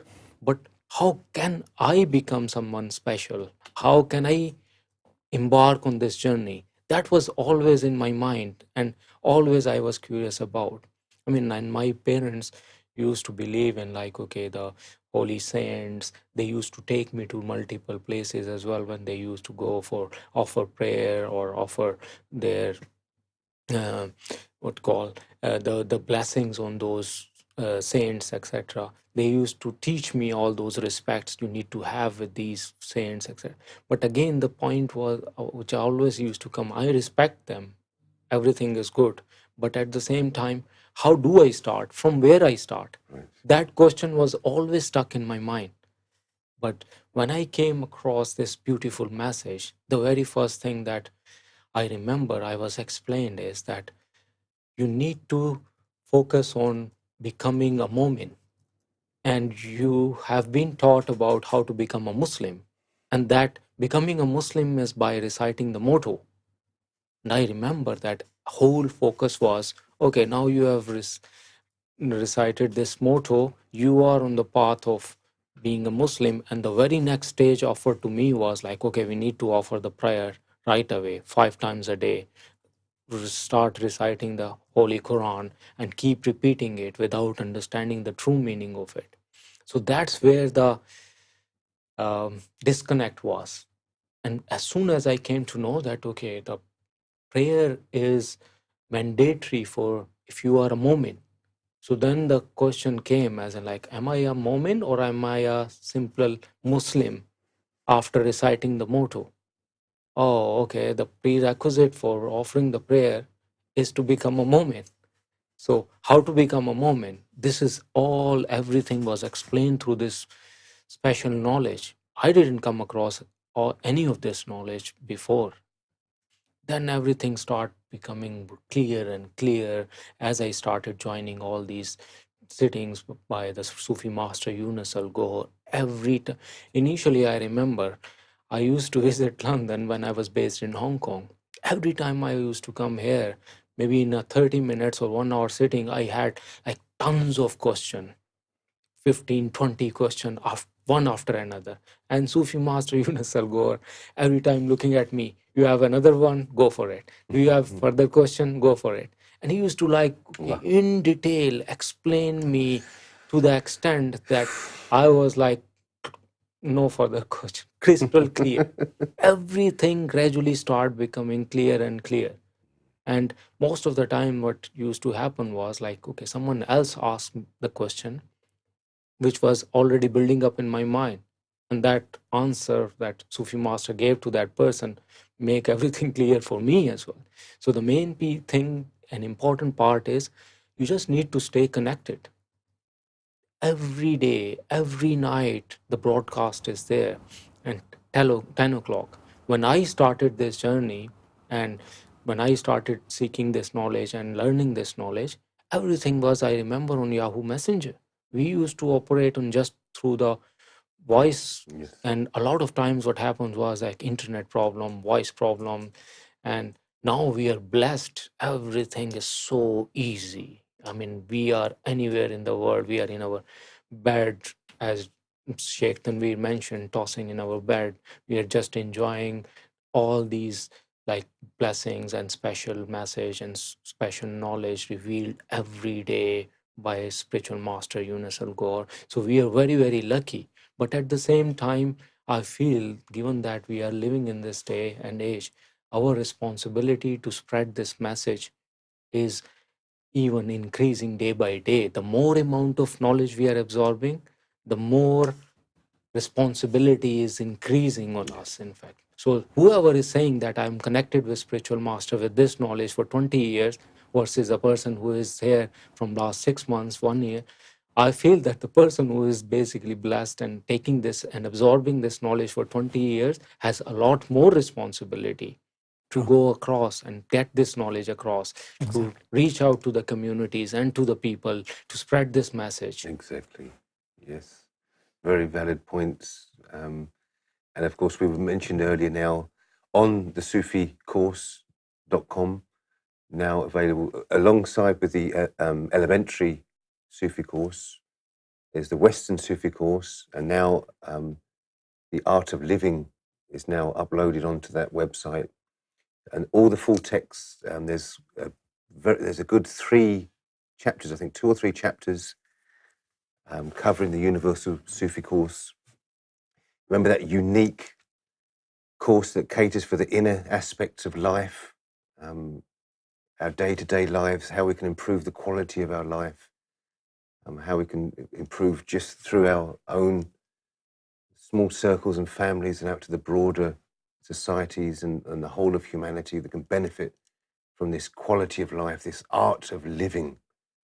So this is very important, as Sheikh Wajid said, that now we have to spread this message, and how easy it is for us to do now that we don't really have to explain into great details, a very brief introduction, and then give them details of ALRA TV or details of the websites or the SufiCourse.com, and they can have online, they can have this massive information and also a phone number that they can have their hearts activated. Exactly. You don't even have to activate their hearts there and then. You can say, okay, think about it, have a think about it, absorb this information. There's no rush, there's nothing to jump into. Yeah. And phone this number and your heart will be activated by WhatsApp call.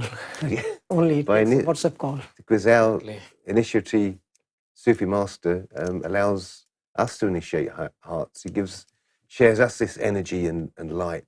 So it's really magical times. These are the end times, and we need to spread this to all 4 corners of the world. Exactly. So I think I'm going to share my experience, my mystical experience, and what happened on my awakening of the heart. We'll have a little short break first, so stay tuned, and I'll share that with you after the break.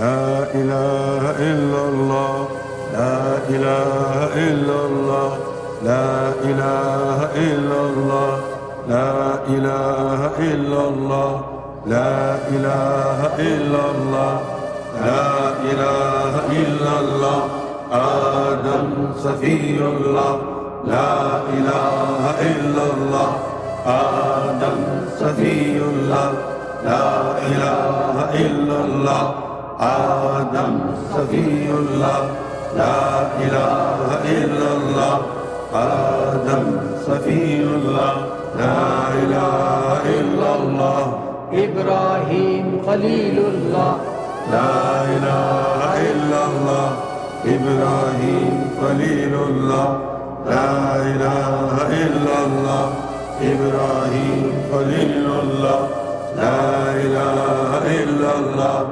إبراهيم خليل الله لا إله إلا الله إبراهيم خليل الله لا إله إلا الله موسى كليم الله لا إله إلا الله موسى كليم الله لا إله إلا الله موسى كليم الله لا إله إلا الله عيسى روح الله لا إله إلا الله عيسى روح الله لا إله إلا الله عيسى روح الله لا إله إلا الله عيسى روح الله لا إله إلا الله محمد رسول الله لا إله إلا الله محمد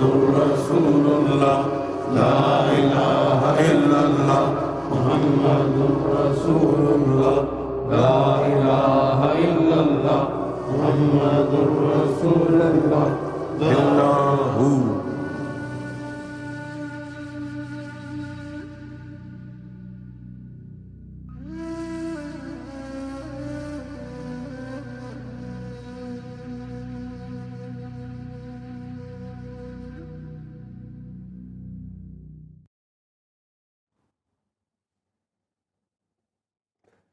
Welcome back to the home of divine love and Goa Shemarawa to people that have joined us recently. We've had a beautiful evening, discussed parts of the Western Sufi course. We've shared that beautiful moments from the program, the first of that 2020 tour of Nepal, where Sufi Master addressed a huge audience in Dubai, and they performed the Sufi Zikr. It was absolutely magical. And we urge you to stay tuned from 9 o'clock for daily updates of what's happening in Nepal. We'll keep up with the Daily Pulse show of Nasir Younus while he's away, and hopefully he'll join us on live links, but failing that, he's going to send videos and footage, exclusive footage. So we'll be showing those from 9 o'clock every evening. So we urge you to stay tuned and to watch. And also we're going to be revealing another wonderful movie that's been made, that's not been shown, it's just been completed. And we're going to be showing that at some stage, another movie by the Universal Sufi Order, which you're going to thoroughly enjoy. It's related to the moon, that's all I'm going to say. And it's incredible. So stay tuned for that over this next coming few days. But we're discussing very much about the spiritual heart, the importance of awakening the spiritual heart, and the name, the personal name of God that has already been stamped on our fate. In the pre-modern times, in that beautiful moments that Sufi Master eloquently explained to us, so we actually felt that we were there. And when I first was introduced to Sufi Master Younus AlGohar some years ago, I felt very at home. I entered the office there. It was in Croydon, and there was, various different people there, and I saw something I wasn't expecting, was the true image of Jesus on the wall. There was a big portrait of the true image of Jesus, and I felt very much at home in the office. And I spoke, that was actually online. I wasn't in person with his spiritual master. He was on tour at the time in Thailand, I believe it was in Thailand. And I was in the office, and we were talking on, as Sheikh Wajid said, a very sort of bad internet connection on Yahoo Messenger. And it wasn't great. But we discussed about my background, and Sufi Master made me feel very welcomed. And I said I came from a Catholic background. I'm a Roman Catholic branch of Christianity that most certainly believes and reveres in the saints, and more about love of God. So Sufi Master explained to me about the place of love is the heart. If you want to love Jesus, then bring Jesus into your heart. So I was the same as what we've been talking about. You know, I pray every Sunday. I was brought up very strict Catholic, especially by my grandmother, and we often went to church, and I prayed for Jesus many times. So is Jesus not in my heart? And it was explained to me about that mystical formula, that it's an energy of light that must enter your heart, not just verbally praying for Jesus. And the personal name, as we mentioned earlier, that Sufi Master shared with me was Isa. And I must admit it was a name that I'd never heard before. Many variations of Jesus, from Yeshua and Jesus, many Yesu, many names I'd heard of Jesus, but I hadn't come across Isa. But when Sufi Master explained to me that this was the even before Hebrew and Aramaic, even before this was the Syriani language, that the true name of Jesus. If you want the true benefits of Jesus, then call upon the real name. And he gave the example that, you know, if somebody's calling you by a nickname or something that's not your true name, then you wouldn't particularly want to listen to it.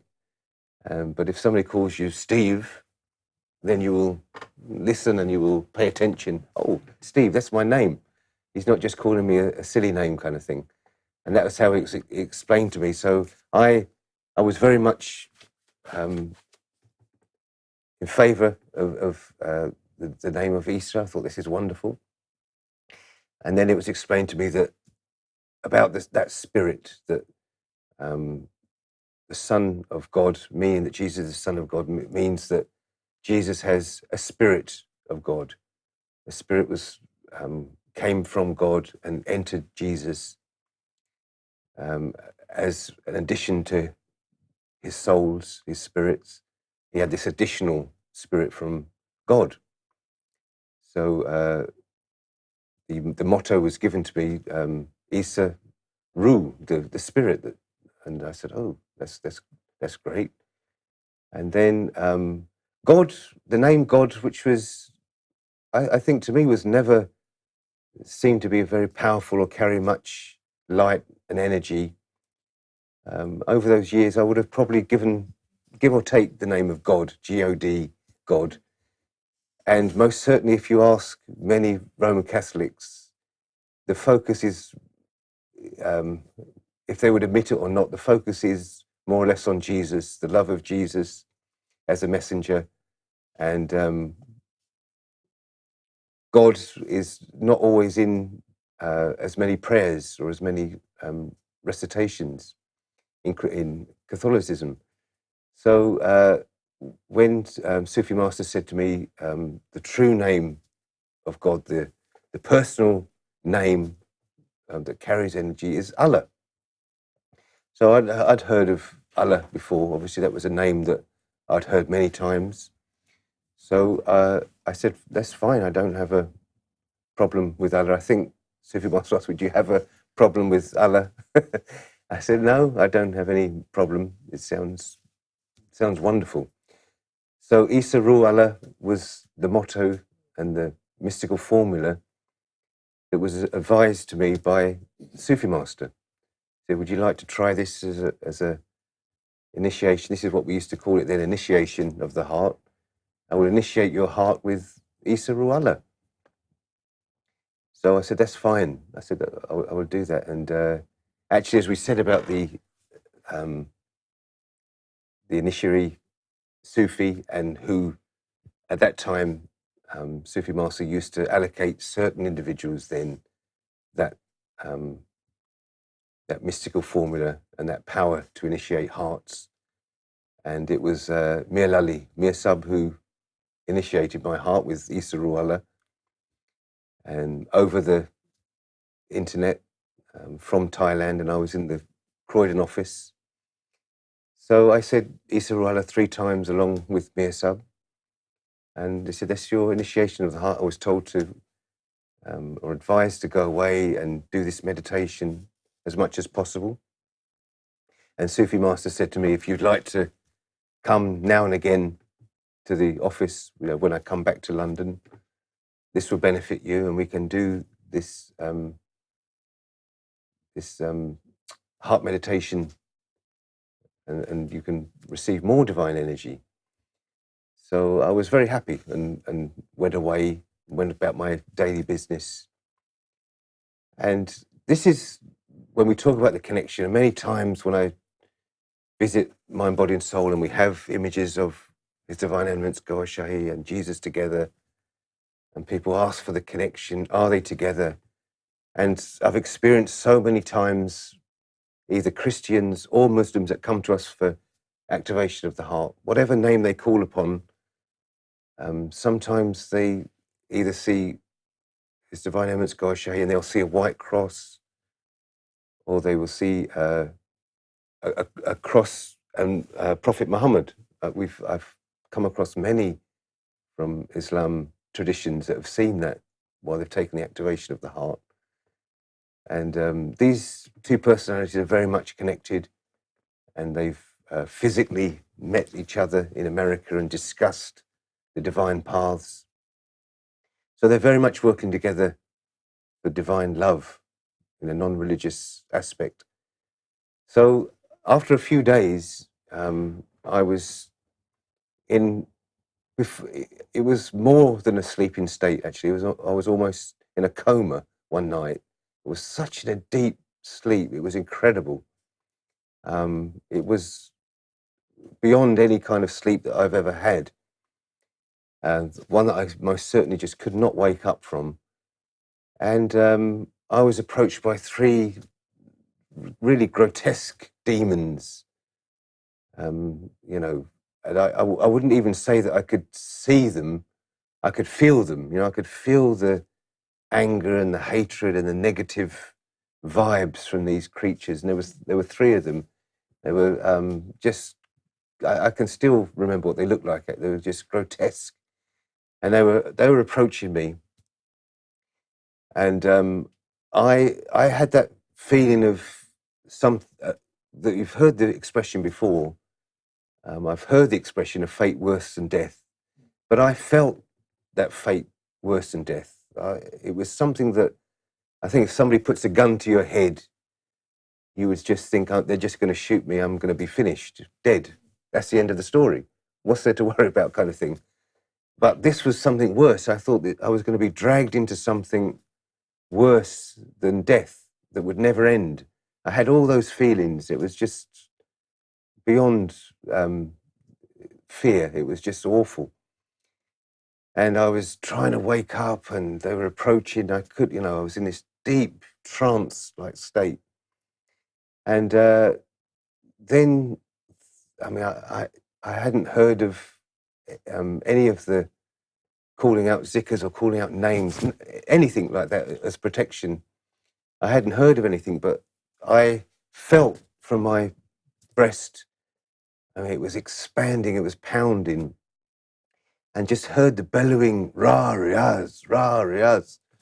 And to be honest with you, because I'd only met Sufi Master over the internet and we hadn't discussed it further, I hadn't even heard of Ra Riyaz. That hadn't been explained to me. Going there as a Catholic, I was explained about Jesus and the spiritual master Gohar Shahi. The name Ra Riyaz had never been explained to me, and it was just bellowing, spontaneously and coming out of my breast. I wasn't saying anything. and it was an incredible experience. And these three beasts just disappeared. You know, they just started to retreat first of all, and then they just boom, exploded out of sight. And then I woke up, and that fear, you know, everything had gone, all the fear had gone, and I thought, what, you know, I was trying to confirm to myself it was Ra Riyaz. So I went straight to the office and I asked Sufi Master, which we call, this is the beauty that we have that contact either through personal channels or through this ALRA TV, that if we have some problem, some issues or something we don't understand, we can always ask Sufi Master. So I asked him what happened, and I've still got the typing actually at home. I used to print off at those times all the typing messages that used to come up from Sufi Master. And he typed that Steve, Mr. Steve, used to call me in those days, Mr. Steve was given the initiation of Ya Isa Ruallah, but he was wanted by Rariaz. He belonged to Rariaz, and Rariaz said he will always protect him. And it was just immense feeling that I had, and real confirmation to me that these two personalities are working together and they're of one, of divine love, divine energy. So it was an incredible experience. And just one I wanted to share with you about when we talk about this beautiful topic about spiritual heart and who belongs to who is already sorted out for us, and who will be there for us to protect us through this path. And that protection's there after the initiation of the heart. Obviously, things will start to happen, but we have that armor, that shield of divine light, of armor. So that was a little bit about my experience for my heart activation. And after being asked just to come now and again, I used to finish work at 5 or 6 o'clock in the evening and go straight to the office. And the mehfil in those days used to run from 7 in the evening till at least 3 o'clock in the morning. Sometimes until 5 o'clock in the morning we'd come out and it would be bright sunshine in those days. And it was just, the time used to just dash, and we're hoping one day these moments and experiences are going to come back if we all show how much importance there is to this, not just by sitting there listening, but by sharing the message and becoming actively involved and encouraging the Sufi Master. Then maybe one day this will come back, when we used to be 12 in the afternoon till 4 in the afternoon used to be a mehfil, and then it used to run from 7 till early hours of the morning, and we never used to want it to stop. And it used to stop at 4 or 5 o'clock, and then I would go back to work at 7 in the morning. And we would have that energy and that light, and it would be incredible. Excellent. So thank you for listening to that. Sheikh, what do you- No, it's very important, of course, to understand and where we started our journey and where we are and how much we are blessed, how much lucky we are. And as you said, these are personal experiences which are very, very special. I remember the very first time when I was here in London. I was visiting from Hong Kong on business trip, and I wanted to meet, say, the Younus AlGohar at that time, but he was traveling, and I couldn't meet him first time. So I was like, oh, I came all the way. It would have been really, really good that I met say Younus AlGohar in person. But I remember at that time I met few people, including Murtaza Bhai, and I was so happy after meeting and just spending like 30 minutes, an hour with them. Amjad Bhai were there as well. In fact, we had a brief chat. We talked about like how did you come across this message, how did you heard about the message, etc.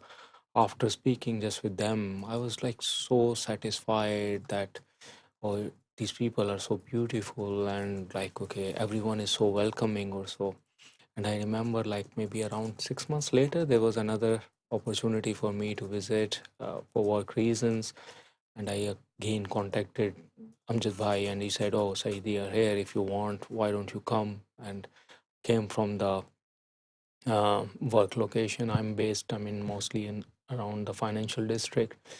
So I just straight away took the train from London Bridge, came to East Croydon. He took me to the office and straight like, okay. Oh, before that, on the way, I think somebody called, and I'm pretty sure it was Sufi Master Younus AlGohar, and he said, okay, why don't you take him to for the food first? So that was really incredible. Amjad Bhai was like, okay, no, we are going to have dinner first, and then we will go to office. And I was so excited, and I wanted to meet Sayyid Younus AlGohar, but he took me for the dinner, which was more or less a feast. In fact, we went to the Karachi cuisine, or before that, I think it was the restaurant, the or previous one, Right. and we had food there straight to the office. And there I saw Sufi Master Younus AlGohar.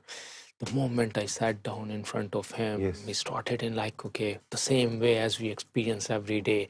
Anyone new comes, he's so welcoming, so kind, in fact, with his words, and the way he starts talking, exactly the same thing as in like, okay, my first experience. I was feeling like this is unbelievable. I mean, in fact, I've met a lot of people. You don't feel that, comfort first time, but the amount of comfort, the ease that I had, it was incredible. But at the same time, I remember my heart beat while talking to Sufi Master Younus AlGohar was like, keep rising up.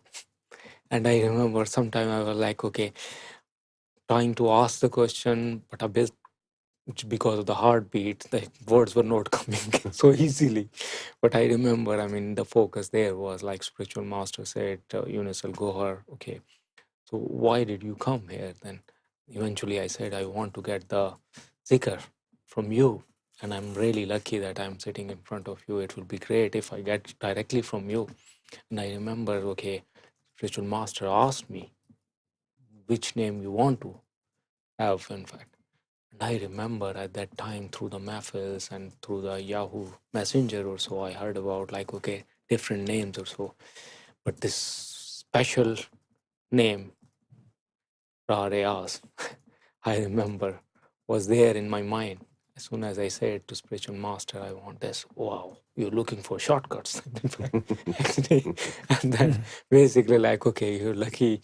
And that's when the Sufi master offered me the name, in fact. And I repeat, on the way, I can't explain you, on the way back to office, throughout, I remember Sufi master said that you can't go alone, it's late night. And he asked, I think, Murtaza Bhai to drop me all the way back to the Canary Wharf, the hotel where I was staying near the office. Throughout like 1 hour, 15 minutes, 1 hour, 30 minutes, my heartbeat was like constantly increasing. In fact, I never had that type of feeling. And I was like, literally, oh, this is something special. This is out of this world.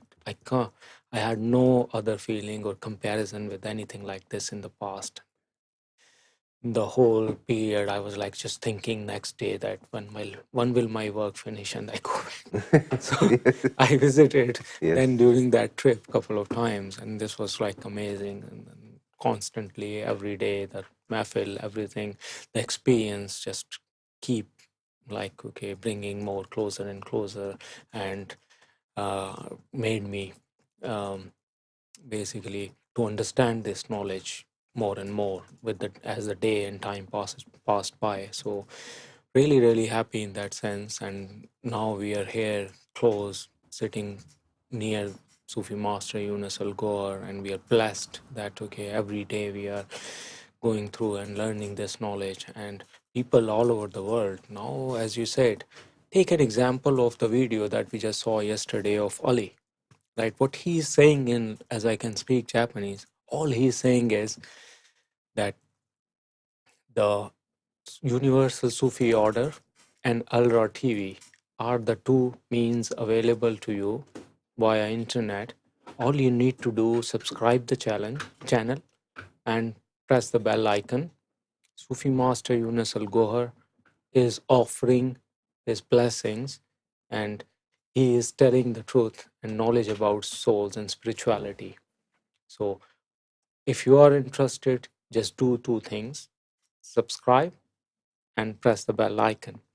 Everything else is just chain will be connected automatically. All we need to do is to spread this message. Everything is so simple now. All we need to do is go in the right groups, go in the right forums, and ask this question. Just throw this question out. Are you interested to learn the reality of life, reality of humans, the real spirituality? If you want to know truth about yourself, please check this out. And as soon as I can bet you, someone just click on the video of Sufi Master Younus AlGohar, where he is explaining spirituality, true spirituality, what is the heart activation. I can bet you the person will be like Som, and everything will open up in front of him if he is a true seeker. Of course, there are people who will never believe, doesn't matter how much time we spend, etc. But the reality is, throughout the world, there are hungry souls, seekers everywhere, in all religions, in all continents, in all countries. We just need to get them connected, provide them the hint. I was myself looking at some forums. The forum is called Reiki. And this Reiki forum has around 3,500 followers. Every other day since I joined this forum, I see the similar question, which is like, okay, what is healing? What is spiritual healing? What is spirituality? What is true spirituality? So people are curious. Yes. People are asking these questions. And we are blessed that we have all the answers available at our discretion. All we need to do is just connect these people with provide them the lead, so that everything else will become available and open to them. In fact, true seekers will definitely avail this opportunity. So wonderful way to end tonight's show. Absolutely beautiful. And please stay tuned for tomorrow's Daily Prelude at 9 o'clock, 9 p.m. And we will share with you more about the Nepal trip. And we're going to have other guests on tomorrow, and we're going to have another fun-packed evening. So thank you so much for joining us. Please join us tomorrow. So from Sheikh Tanveer and Sheikh Wajid and myself, very good night to you. God Office, and take care. God Hafiz. Bismillahirrahmanirrahim.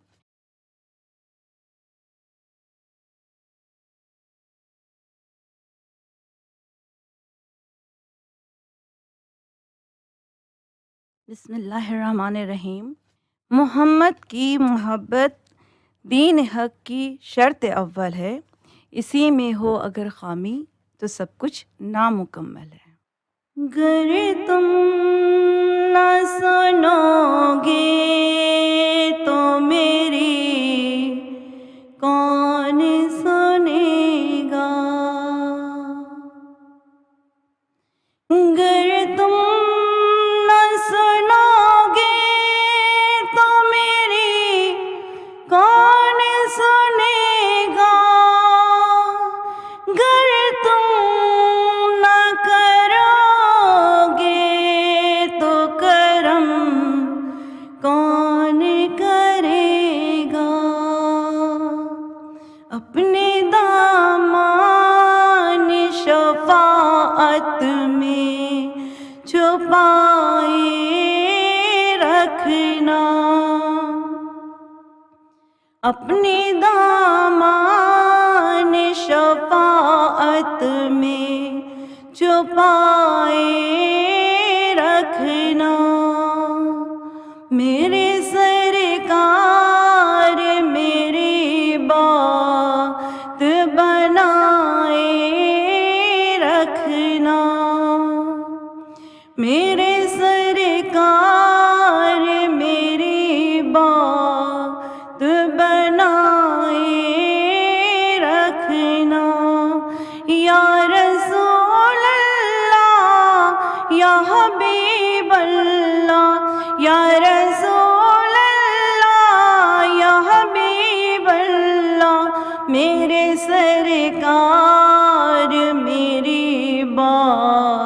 بنائے رکھنا میں نے مانا کہ نکما ہوں مگر آپ کہوں میں نے مانا کہ نکما ہوں مگر آپ کہوں اس نکمے کو بھی سرکار نبھائے رکھنا اس نکمے کو بھی سرکار نبھائے رکھنا میرے سرکار میری بات بنائے رکھنا یا رسول اللہ یا حبیب اللہ یا رسول اللہ یا حبیب اللہ میرے سرکار میری بات بنائے رکھنا جب سرے حشر سوانے سے پہ سورج آئے جب سرے حشر سوانے سے پہ سورج آئے کل کملی کا گنہگار پہ سائے رکھنا کل کملی کا گنہگار پہ سائے رکھنا یا رسول اللہ یا حبیب اللہ یا رسول اللہ یا حبیب اللہ میرے سرکار میری بات بنائے رکھنا ذرائے خاک کو خورشید بنانے والے ذرائے خاک کو خورشید بنانے والے خاک ہوں خاک کو قدموں سے لگائے رکھنا خاک ہوں خاک کو قدموں سے لگائے رکھنا یا رسول اللہ یا حبیب اللہ یا رسول اللہ یا حبیب اللہ میرے سرکار میری بات بنائے رکھنا اپنے دامان شفاعت میں چھپائے رکھنا میرے سرکار میری بات بنائے رکھنا میرے سرکار میری بات بنائے رکھنا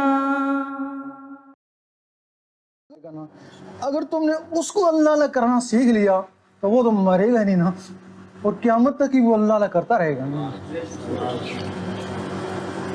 اب وہ علم جس طرح اس کو علم سکھایا جاتا ہے اسی طرح اس کو بھی علم سکھایا جاتا ہے اب اس کا علم کیا ہے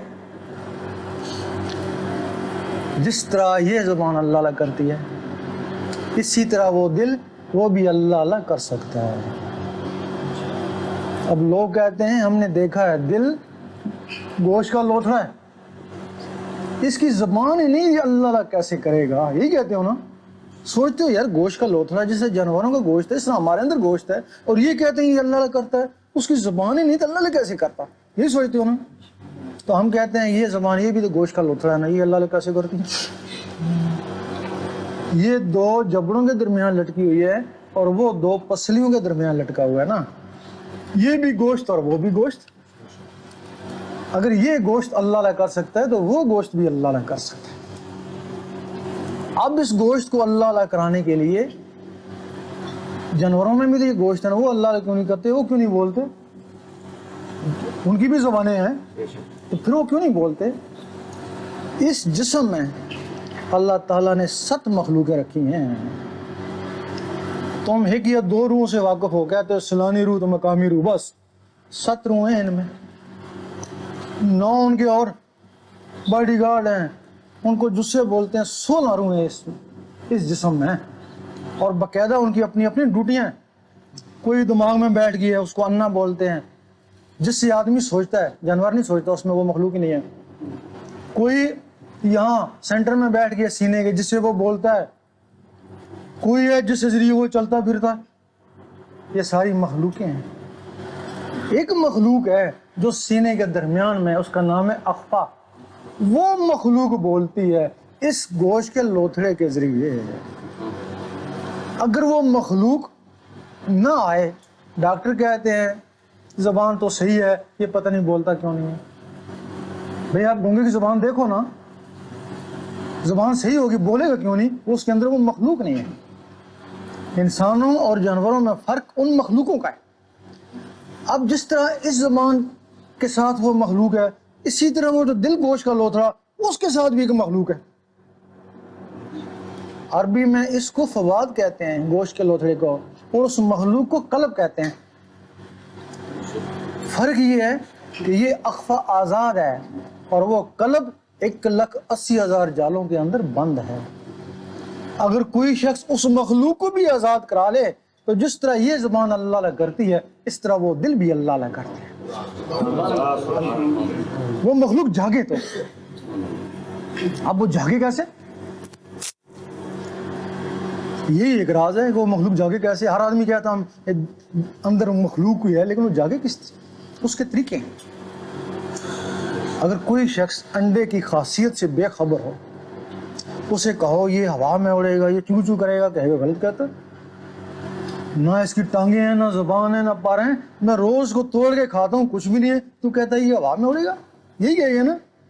اس کا نام بیضہ ہے, اس کو بولتے ہیں بیضہ ناسوتی. اس کے اوپر 3 چھلکے ہیں, اس کے اوپر 1,80,000 جالے ہیں. اس کو زہری گرمی کی ضرورت ہے, اس کو اللہ کے نور کی ضرورت ہے. اللہ, اس کو مرغی چاہیے دیکھ بھال کے لیے, ورنہ بغیر مرغی کیسے. اس کو مرغی چاہیے اور اس کو مرشد چاہیے. یہ جو مرشد پکڑتے ہیں نا, وہ اس کام کے لیے پکڑتے ہیں نا. مرغی کیا کرے گی, اس انڈے کے حساب سے اس کو گرمی پہنچائے گی. جب دیکھے گی ہیٹ زیادہ ہوگی, اٹھ کے چلی جائے گی. اور مرشد اس کے سینے کے حساب سے اس میں اللہ کا نور پہنچائے گا. نعرہ تکبیر, اللہ اکبر, نعرہ رسالت, یا رسول اللہ. اب وہ چوزا جو ہی پھٹے گا تو بغیر سکھے سکھائے چوں چوں چوں کرنا شروع کر دے گا. کسی نے سکھایا تو نہیں نا اس کو, چوں چوں اس کی فطرت ہے. اور جب یہ پھٹے گا تو بغیر سکھے سکھائے اللہ اللہ اللہ کرنا شروع کر دے گا, کیونکہ اللہ اللہ اس کی فطرت ہے. اب جو تمہاری تسبیح ہے وہ یہ ہے جو بازار میں ملتی ہے, اسی طرح کی تمہارے اندر ایک تسبیح لگی ہوئی ہے, وہ کر دیا ٹیک ٹیک ٹیک ٹیک ٹیک ٹیک. وہ تمہاری تسبیح نہیں ہے, وہ جو تمہارے اندر مخلوق جاگ اٹھی ہے نا, اس کی تسبیح ہے. اب تم نے اس کو کہا کہ تیری تسبیح یہ ہے, اب اس کے ساتھ اللہ اللہ کر. اب اس نے اس کے ساتھ اللہ اللہ کرنا شروع کر دی. کبھی ہٹی کبھی ملی. اب تم اس کے استاد ہو نا, اس کو سکھا رہے ہو نا. جس طرح اس چوزے کو مرغی دانہ دکھانا سکھا رہی ہے, بعد میں وہ خود ہی دانہ حاصل کر لیتا ہے نا. ابھی تم اس کو دل کی دھڑکن کے ساتھ اللہ اللہ سکھا رہے ہو. 3 साल तक तुम उसको सिखाओगे, 3 साल के बाद तुम्हें सिखाने की जरूरत नहीं, तुम डट कर सोओगे और वो अल्लाह अल्लाह करता रहेगा। अल्लाह। सही सुल्तान वो फरमाते हैं कुछ जागते हो सोते हो तो कुछ सोते हो जागते हो। कुछ लोग जाग कर इबादत करें सारी रात, सोए हुए में शामिल, आवाज भी ऊपर नहीं जाती, और कुछ बिस्तरों पर सो रहे हैं, उनके दिल अल्लाह अल्लाह कर रहे हैं। हजूर पाक फरमाते हैं हम सोते हैं, हमारे दिल नहीं सोते। फिर इसके बाद क्या होगा? वही मखलूक अल्लाह अल्लाह करती रहेगी। अल्लाह अल्लाह करने से उसकी ग़िज़ा गोश्त रोटी नहीं है, उसकी ग़िज़ा अल्लाह का नूर है। जैसे फरिश्ते नूर ही है ना, नूर खाते हैं ना। अब तुम्हारे अंदर अल्लाह अल्लाह हो रहा, अब वो नूर कैसे बनता है? कोई चीज आपस में टकराती है, पानी पानी से टकराता है तो बिजली बनती है, लोहा लोहे से टकराता है तो चिंगारी उठती है, जब अल्लाह अल्लाह से टकराता है तो नूर बनता है ना। ये तस्बीह से अल्लाह अल्लाह टकराते हैं, ये नूर अंगुलियों में, अंदर तो नहीं है ना, इबादत है, रूहानियत नहीं है। जुबान से अल्लाह अल्लाह करते हैं, स्वाब है, नूर बनेगा बाहर, अंदर तो नहीं है ना। और ये जो नूर बन रहा है ना, दिल की धड़कन के साथ रगड़ा खा रहा है ना, वो नूर फिर अंदर ही अंदर है ना। वो नूर फिर नसों में जाता है, खून में जाता है, खून से होता हुआ फिर तुम्हारी जहाँ रूह है वहां पहुंच जाता है ना।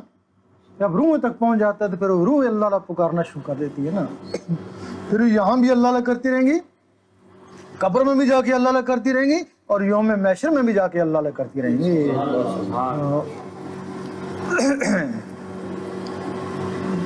नूर से बाकी चीजें जो ना वो भी ताकत पकड़ गई ना। अब तुमने ख्वाब में देखा हजूर पाक के रोजे के गिर्द मंडरा रहे हो, अब इनके रुख खुद रहोगे ना, खाना काबा का तवाफ कर रहे हो, अब ये तुम्हारी चीजें उधर पहुंच गई। फिर तुमने सोचा देखें हजूर पाक क्या करें, तुमने सोचा ये चीजें सीने से निकली और हजूर पाक के कदमों में।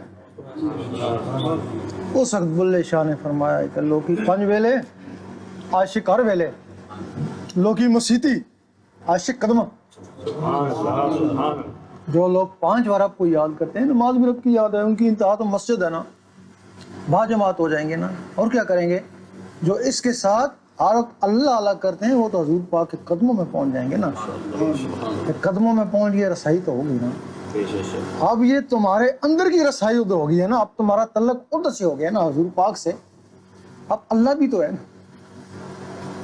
हजूर पाक इस दुनिया में आए हुए हैं ना, उनकी कुछ मखलूकें इस दुनिया में है ना, जिसके जरिए हमारी उनसे रसाई हुई। अब अल्लाह इस दुनिया में नहीं है ना, अल्लाह तो बहुत दूर है ना। जहाँ ये सारी दुनिया खत्म हो जाती है उसके बाद फिर अल्लाह, सारी ये 7 तबक, 7 ये और 7 14 तबक जहाँ खत्म होते हैं ना, फिर अल्लाह का नामो निशान मिलता है ना। अब वहाँ अल्लाह तक रसाई कैसी होगी? इस जो दुनिया में निज़ाम है ना, यहाँ से अमेरिका बात करने का बिजली है, एक मोबाइल यहाँ पड़ा है, उसकी लहरें यहाँ से उठती हैं, वो अमेरिका पहुँच जाती हैं, बिजली की लहरें। अगर कहीं नूर होगा तो अगर उसकी लहरें उठेंगी तो कहाँ पहुँचेंगी? अल्लाह, वो लहरें उठेंगी तो अर्श मौला में जाएंगी ना। अब जब तुम्हारे अंदर अल्लाह अल्लाह शुरू होगी ना, और रगड़ा लगता रहा अल्लाह अल्लाह अल्लाह, दूध पे रगड़ा लगाओ मक्खन बन जाता है ना, दूध ही होता है ना। जब वो अल्लाह अल्लाह का रगड़ा लगता है ना, फिर नस नस से होता हुआ और रूह में भी अल्लाह अल्लाह करेंगे, वो नूर तुम्हारे दिल में आ जाता है। ये दिल में इतनी ताकत है कि जितना भी नूर है ये जज़ब कर लेता है, कहता हल मजीद और दे, ये थकता ही नहीं है ना। वो नूर इस दिल पे इकट्ठा हो जाता है। फिर जब इस दिल पे वो नूर इकट्ठा हो जाता है तो फिर उसकी लहरें यहाँ से उठती हैं ना, तो सीधी अर्श मौला तक। आप जो तुम्हारा कनेक्शन ना, तुम्हारा टेलीफोन अर्श मौला तक लग गया, ठीक है। सिर्फ टेलीफोन लगा ना, यहाँ से अमेरिका टेलीफोन मिलाया ना, बातचीत करेंगे तो काम तो फिर बनेगा ना। जब हजूर पाक शब महराज में गए, अल्लाह ताला ने इनको तोहफे के तौर पे नमाजें दी कि अपनी उम्मत को दे देना। भाई अगर कोई एक आदमी नमाज ना पढ़े, उसकी शान घटती तो नहीं है ना, वो तो अल्लाह ही है ना। तो फिर हमको क्यों कहा ये रुकू सुजूद नमाजें क्यों गई फिर हमको? इससे उसका क्या फायदा है? नहीं, ये उसने दी कि ये हमको तोहफे भेजना, अपनी उम्मत को बोलना। इन तोहफों की वजह से हम उनको याद रहेंगे, वो हमें याद रहेंगे। ایک دوسرے کو یاد رہیں گے تحفے جائیں گے تب نا. اب وہ تحفے نیچے آ گئے نا, آپ اوپر کیسے جائیں گے؟ آپ اوپر بھیجنے کے لیے ٹیلی فون چاہیے. اللہ, اگر تمہارے اندر وہ نوری ٹیلی فون ہے تو اس کے ذریعے تمہارے تحفے اوپر جائیں گے. اگر تمہارے پاس وہ ٹیلی فون نہیں ہے پھر یہیں پکارتے رہو, روتے چیختے چلاتے رہو, وہ تو تحفہ تمہارا اوپر نہیں جاتا ہے. اور وہ نہیں جاتا تب تم 72 فرقوں میں تقسیم ہو گئے نا. اگر تمہارے سب کے تحفے اوپر جائیں تو سارے ایک نا, سب ایک ہو جائے نا. اب ایک کیوں نہیں ہے؟ تمہاری تحفے اوپر جاتے کو نہیں, تمہارا اللہ سے کوئی نیکی کو نہیں, کوئی واسطہ ہی نہیں.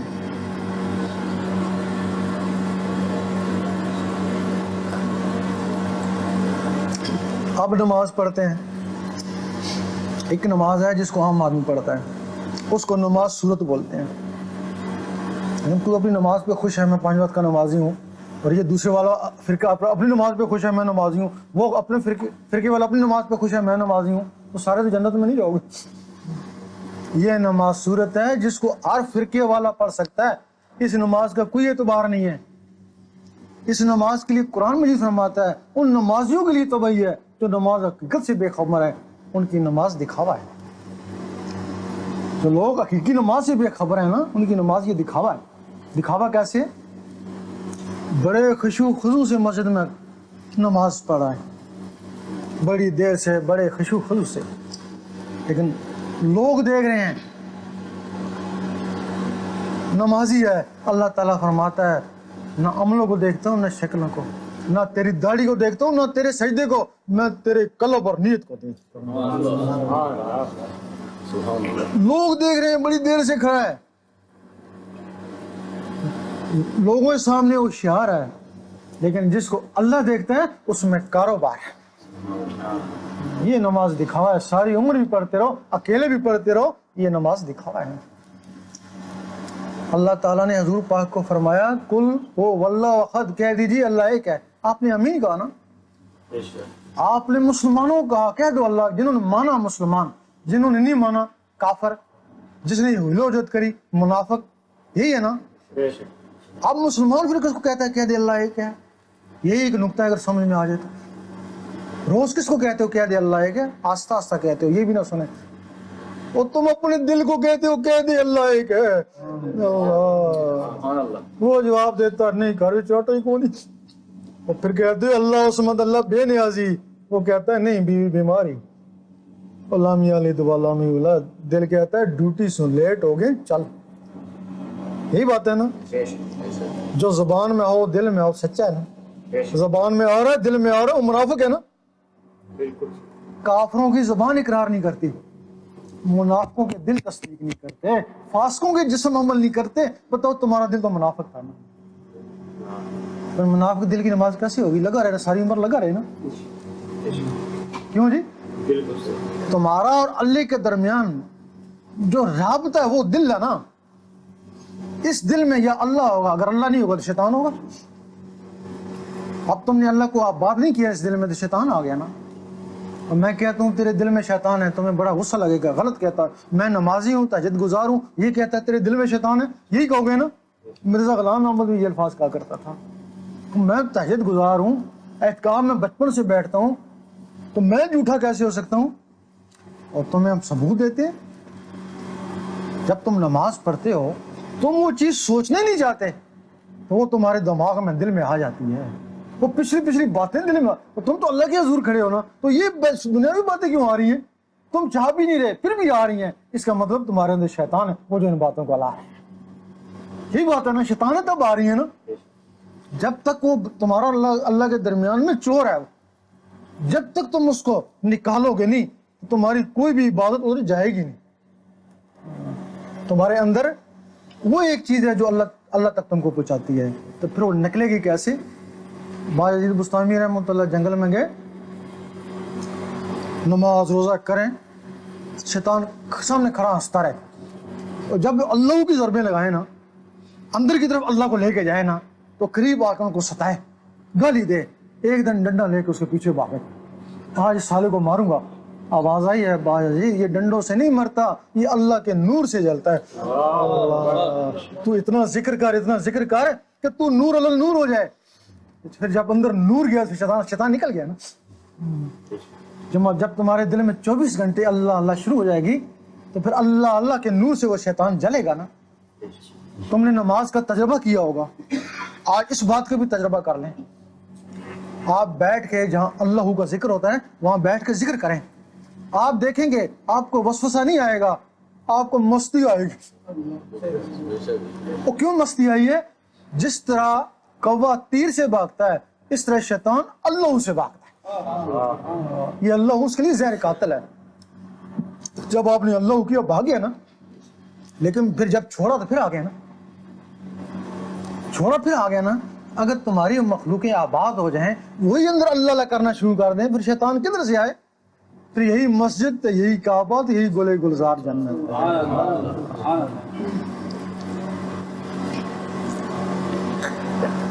اب مومن کی نماز حقیقت ہے. حقیقت نماز کیا ہے؟ مجدد صاحب نے, لوگ ولیوں کے پڑھتے بھی نا, مصیبت یہ نا, مکتوبات شریف ہے مجدد صاحب کے, مولوی کتابیں پڑھ لیں گے مسئلے مسائل والی, لیکن وہ دل والی کتابیں نہیں پڑھیں گے نا, کیونکہ ان کو دل میں جو شیطان جو بیٹھا ہوا وہ پڑھنے نہیں دیتا نا اس طرف. جو حقیقت نماز کے لیے مجدد صاحب نے فرمایا ہے کہ عام آدمی کی نماز صورت, آسان خدا کی نماز حقیقت. فرماتے ہیں ہر آدمی کو چاہیے کہ نماز حقیقت تلاش کرے. وہ نماز حقیقت کیا ہے؟ وہ تمہارا پہلا رکن ہے. پہلا رکن ہے تمہارا کلمہ, پہلی بنیاد تمہارا کلمہ ہے نا. تو کلمے کے لیے حدیث میں افضل ذکر کلمہ طیب, کلمہ طیب ذکر میں ہے نا. تو ذکر کے لیے قرآن میں فرماتا اٹھتے بیٹھتے عطا کروٹیں لیتے میرا ذکر کر, خرید و فروخت میں بھی اس سے غافل نہ رہے. یہ تمہارا پہلا رکن ہے نا. اس کے بعد نماز ہے نا. یہ تمہارے قرآن کا پہلا لفظ بھی ہے نا, اللہ. اللہ سے اللہ اللہ کر. اگر اس کی جلالت سے ڈرتا ہے تو لام سے لا الہ الا اللہ ہی پڑھتا رہے. اگر اس کی بھی توفیق نہیں ہے تو میم سے محمد رسول اللہ ہی پڑھتا رہے, اسی سے پالے گا. جی اگر یہ نہیں پڑھ سکتا ہے نا تو پھر کتاب میں لگا رہے. کتاب بھی تو پتہ نہیں تجھے گمراہ کر دے یا تجھے ہدایت دے, اس کا ثبوت نہیں ہے, لیکن الف لام میم سے تو ضرور پالے گا. یہ تمہاری پہلی سنت بھی ہے. جب حضور پاک نے کافروں کو مسلمان بنایا تو اس کو نمازیں تھیں نہیں, تو پھر وہ کافر کیا کرتے تھے؟ ہر وقت ذکر اللہ ہی کرتے, ہر وقت ذکر اللہ ہی کرتے. ذکر اللہ سے ان کے سینے منور ہو گئے تو بعد میں نمازیں اتری. پھر جب نمازیں اتری تو سینے تو منور ہو چکے تھے نا, حلقوں میں نہیں, سیدھی سینوں میں گئی. اس وقت پھر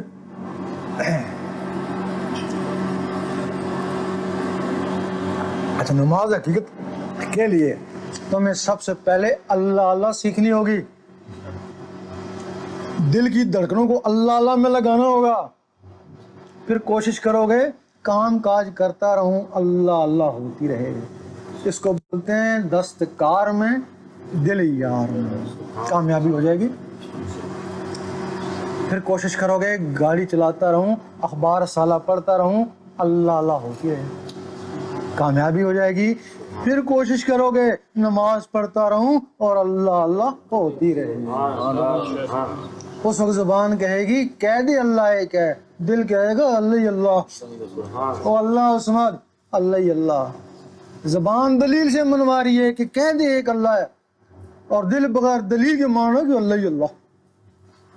زبان ذکر مفصل میں اور دل ذکر مجمل میں. زبان کا تصرف ہے یہاں بولتی ہے امریکہ والے سنتے ہیں, اور دل کا تصرف ہے یہاں گونجتا ہے تو عرش مولا والے سنتے ہیں. تمہاری نماز کو یہ دل عرش مولا میں پہنچائے گا. یہ نماز مومن کا معراج ہے. ابھی اس ٹیلی فون کے ذریعے تمہاری نماز وہاں جاتی ہے نا, مومن بنے. پھر آگے نماز عشق ہے بھائی. یہ تو دوسری نماز مومنوں کی ہے نا, پھر تیسرے ولی ہیں, پھر ان کی نماز کیا ہوگی؟ اس کی آواز جاتی ہے وہاں, ولی بذات خود وہاں جاتا ہے. ولی کی یہ جو مخلوقیں ہیں, ان مخلوقوں کو ولی تیار کرتا ہے, طاقت پہنچاتا ہے. تو پھر یہی مخلوقیں یہاں سے نکلتی ہیں تو عرش مولا میں جا کے نمازیں پڑھتی ہیں. वलियों नबियों के रूहों के साथ जाके नमाजें पढ़ती हैं, उस वक्त तक सर ही नहीं उठाती जब तक अल्लाह ना कहे लब्बैक या अब्दी। नारे तकबीर, अल्लाहु अकबर, नारे रिसालत, या रसूल अल्लाह। एक दफा ही अल्लाह कह दे लब्बैक या अब्दी तो सब पूरा हो गया ना। ये सारी नमाजें वहां तक कहाँ पहुंच सकती हैं जहाँ अल्लाह कहे मैंने आप तुझे कबूल कर लिया। फिर अब जब उसकी जिंदगी में वो चीजें वहां अर्श मौला में पहुंच सकती हैं, तो मरने के बाद भी ये जिस्म भले सो रहा है, भले कब्र में चला गया, मरने के बाद भी वो क़यामत तक अर्श मौला में नमाजें पढ़ती रहेंगी ना। ये जो तुम्हारे वली हैं उनकी तो यही चीजें हैं ना, यही उनकी तालीम है ना। अब वो उनके जिस्म कब्र में है ना, कब्र नमाजें नहीं पढ़ रहे, उनकी रूह जो असली है इंसानी रूह ऊपर है ना, बहशत में है ना, वो भी यहाँ नीचे नहीं है। वो जो बाकी लताइफ हैं, बाकी उसके साथ इमदादी मखलूकें जो आई थी ना, वो यहाँ नमाजें पढ़ी और लोगों को फैज पहुँचा रही हैं ना। वो चीज़ें हैं ना, और क़यामत तक वो पढ़ती रहेंगी और इसका सवाब उनकी रूह को मिलता रहेगा ना। ये उनका सदका जारिया हो गया ना। यही वजह है कि एक वली का छोटा सा दरबार था, देखा होगा, वो 2-4 साल बाद देखा और बड़ा हो गया, क्योंकि फैज जो जारी है उसका। फिर कुछ अर्से बाद देखा और बड़ा हो गया। जो जो उसका फैज बढ़ता जाएगा उसका मज़ार बड़ा होता जाएगा और उसका फैज चलता जाएगा। जितने भी यहाँ मौजूद है ना, सब के अंदर वो मखलूकें हैं, उसको रूहानी इल्म बोलते हैं। और वो जब नमाजें पढ़ते हैं तो उसको रूहानी नमाज बोलते हैं ना। लोगों ने ये सुना हुआ है कि रूहानी नमाज होती है, लेकिन वो कहते हैं नहीं खशू रखो, ये रूहानी नहीं, ये रूहानी नमाज नहीं है। रूहानी का मतलब है रूह तुम्हारी नमाज पढ़े तो वो रूहानी नमाज है ना। अब तुमने देखा होगा, मजद साहब से किसी ने पूछा कि मैंने आपको फलां दिन खाने काबे में देखा, फरमाया मैं नहीं गया। दूसरे ने कहा उसी दिन हुजूर पाक के रोज़े पे देखा, मैं नहीं गया। तीसरे ने कहा उसी दिन गौस पाक के रोज़े पे देखा, फरमाने लगे मैं नहीं गया। लोगों ने पूछा फिर क्या था, फरमाने लगे मेरा अंदर था। जितने भी मौजूद है ना, सब के अंदर वो मखलूकें हैं। हाँ, कोई हिंदू है या सिख है या मुसलमान है, जो भी इंसान है वो मखलूकों लेके आया है ना। और जिसने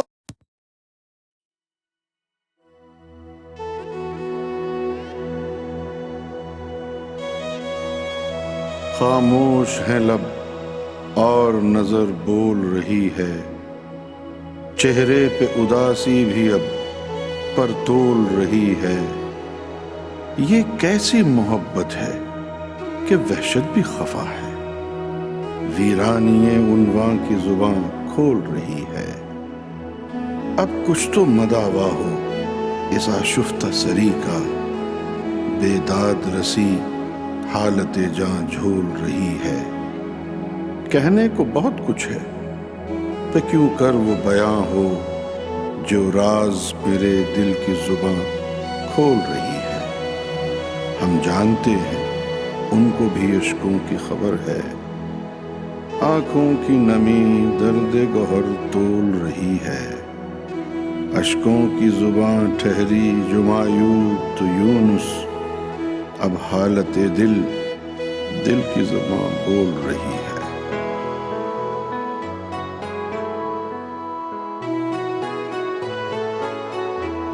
ना हो मायूस पुर उम्मीद रह, गौहर को आना है, संभल जा लड़खड़ाने से अभी वादा निभाना है। ना हो मायूस पुर उम्मीद रह, गौहर को आना है, संभल जा लड़खड़ाने से अभी वादा निभाना है। ना हो मायूस।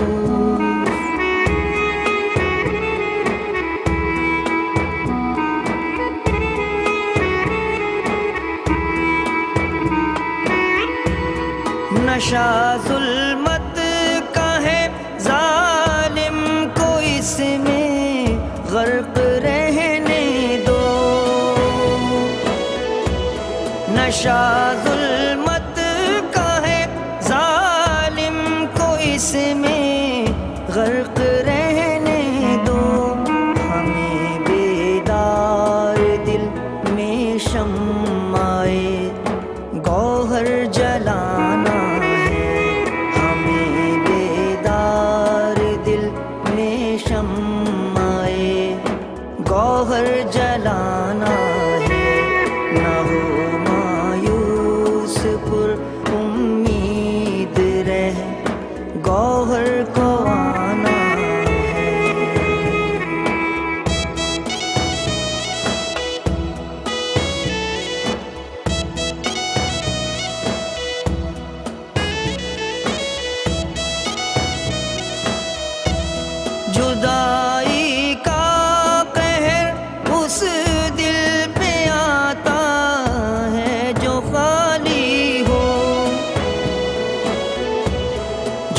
تجھے ماہرخ گوہر اس خانہ دل میں سمانا ہے، تجھے ماہرخ گوہر اس خانہ دل میں سمانا ہے، نہ ہو مایوس پر امید رہ گوہر کو آنا ہے۔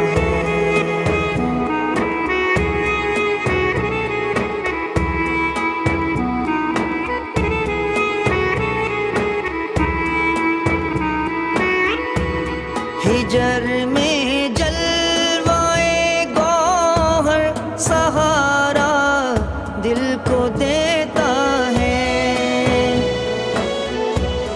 ہجر میں جلوائے گوہر سہارا دل کو دیتا ہے، اسی جلوائے گوہر کو ہمیں دل میں بسانا ہے، اسی جلوائے گوہر کو ہمیں دل میں بسانا ہے، نہ ہو مایوس پر امید رہ گوہر کو آنا ہے، گوہر کو آنا ہے، گوہر کو آنا ہے۔ دل گوہر سے جو پیوستہ ہے وہ دل نشیمن ہے، دل گوہر سے جو پیوستہ ہے وہ دل نشیمن ہے، اسی دل پر سمجھ رکھو گوہر کا آشیانہ ہے، اسی دل پر سمجھ رکھو گوہر کا آشیانہ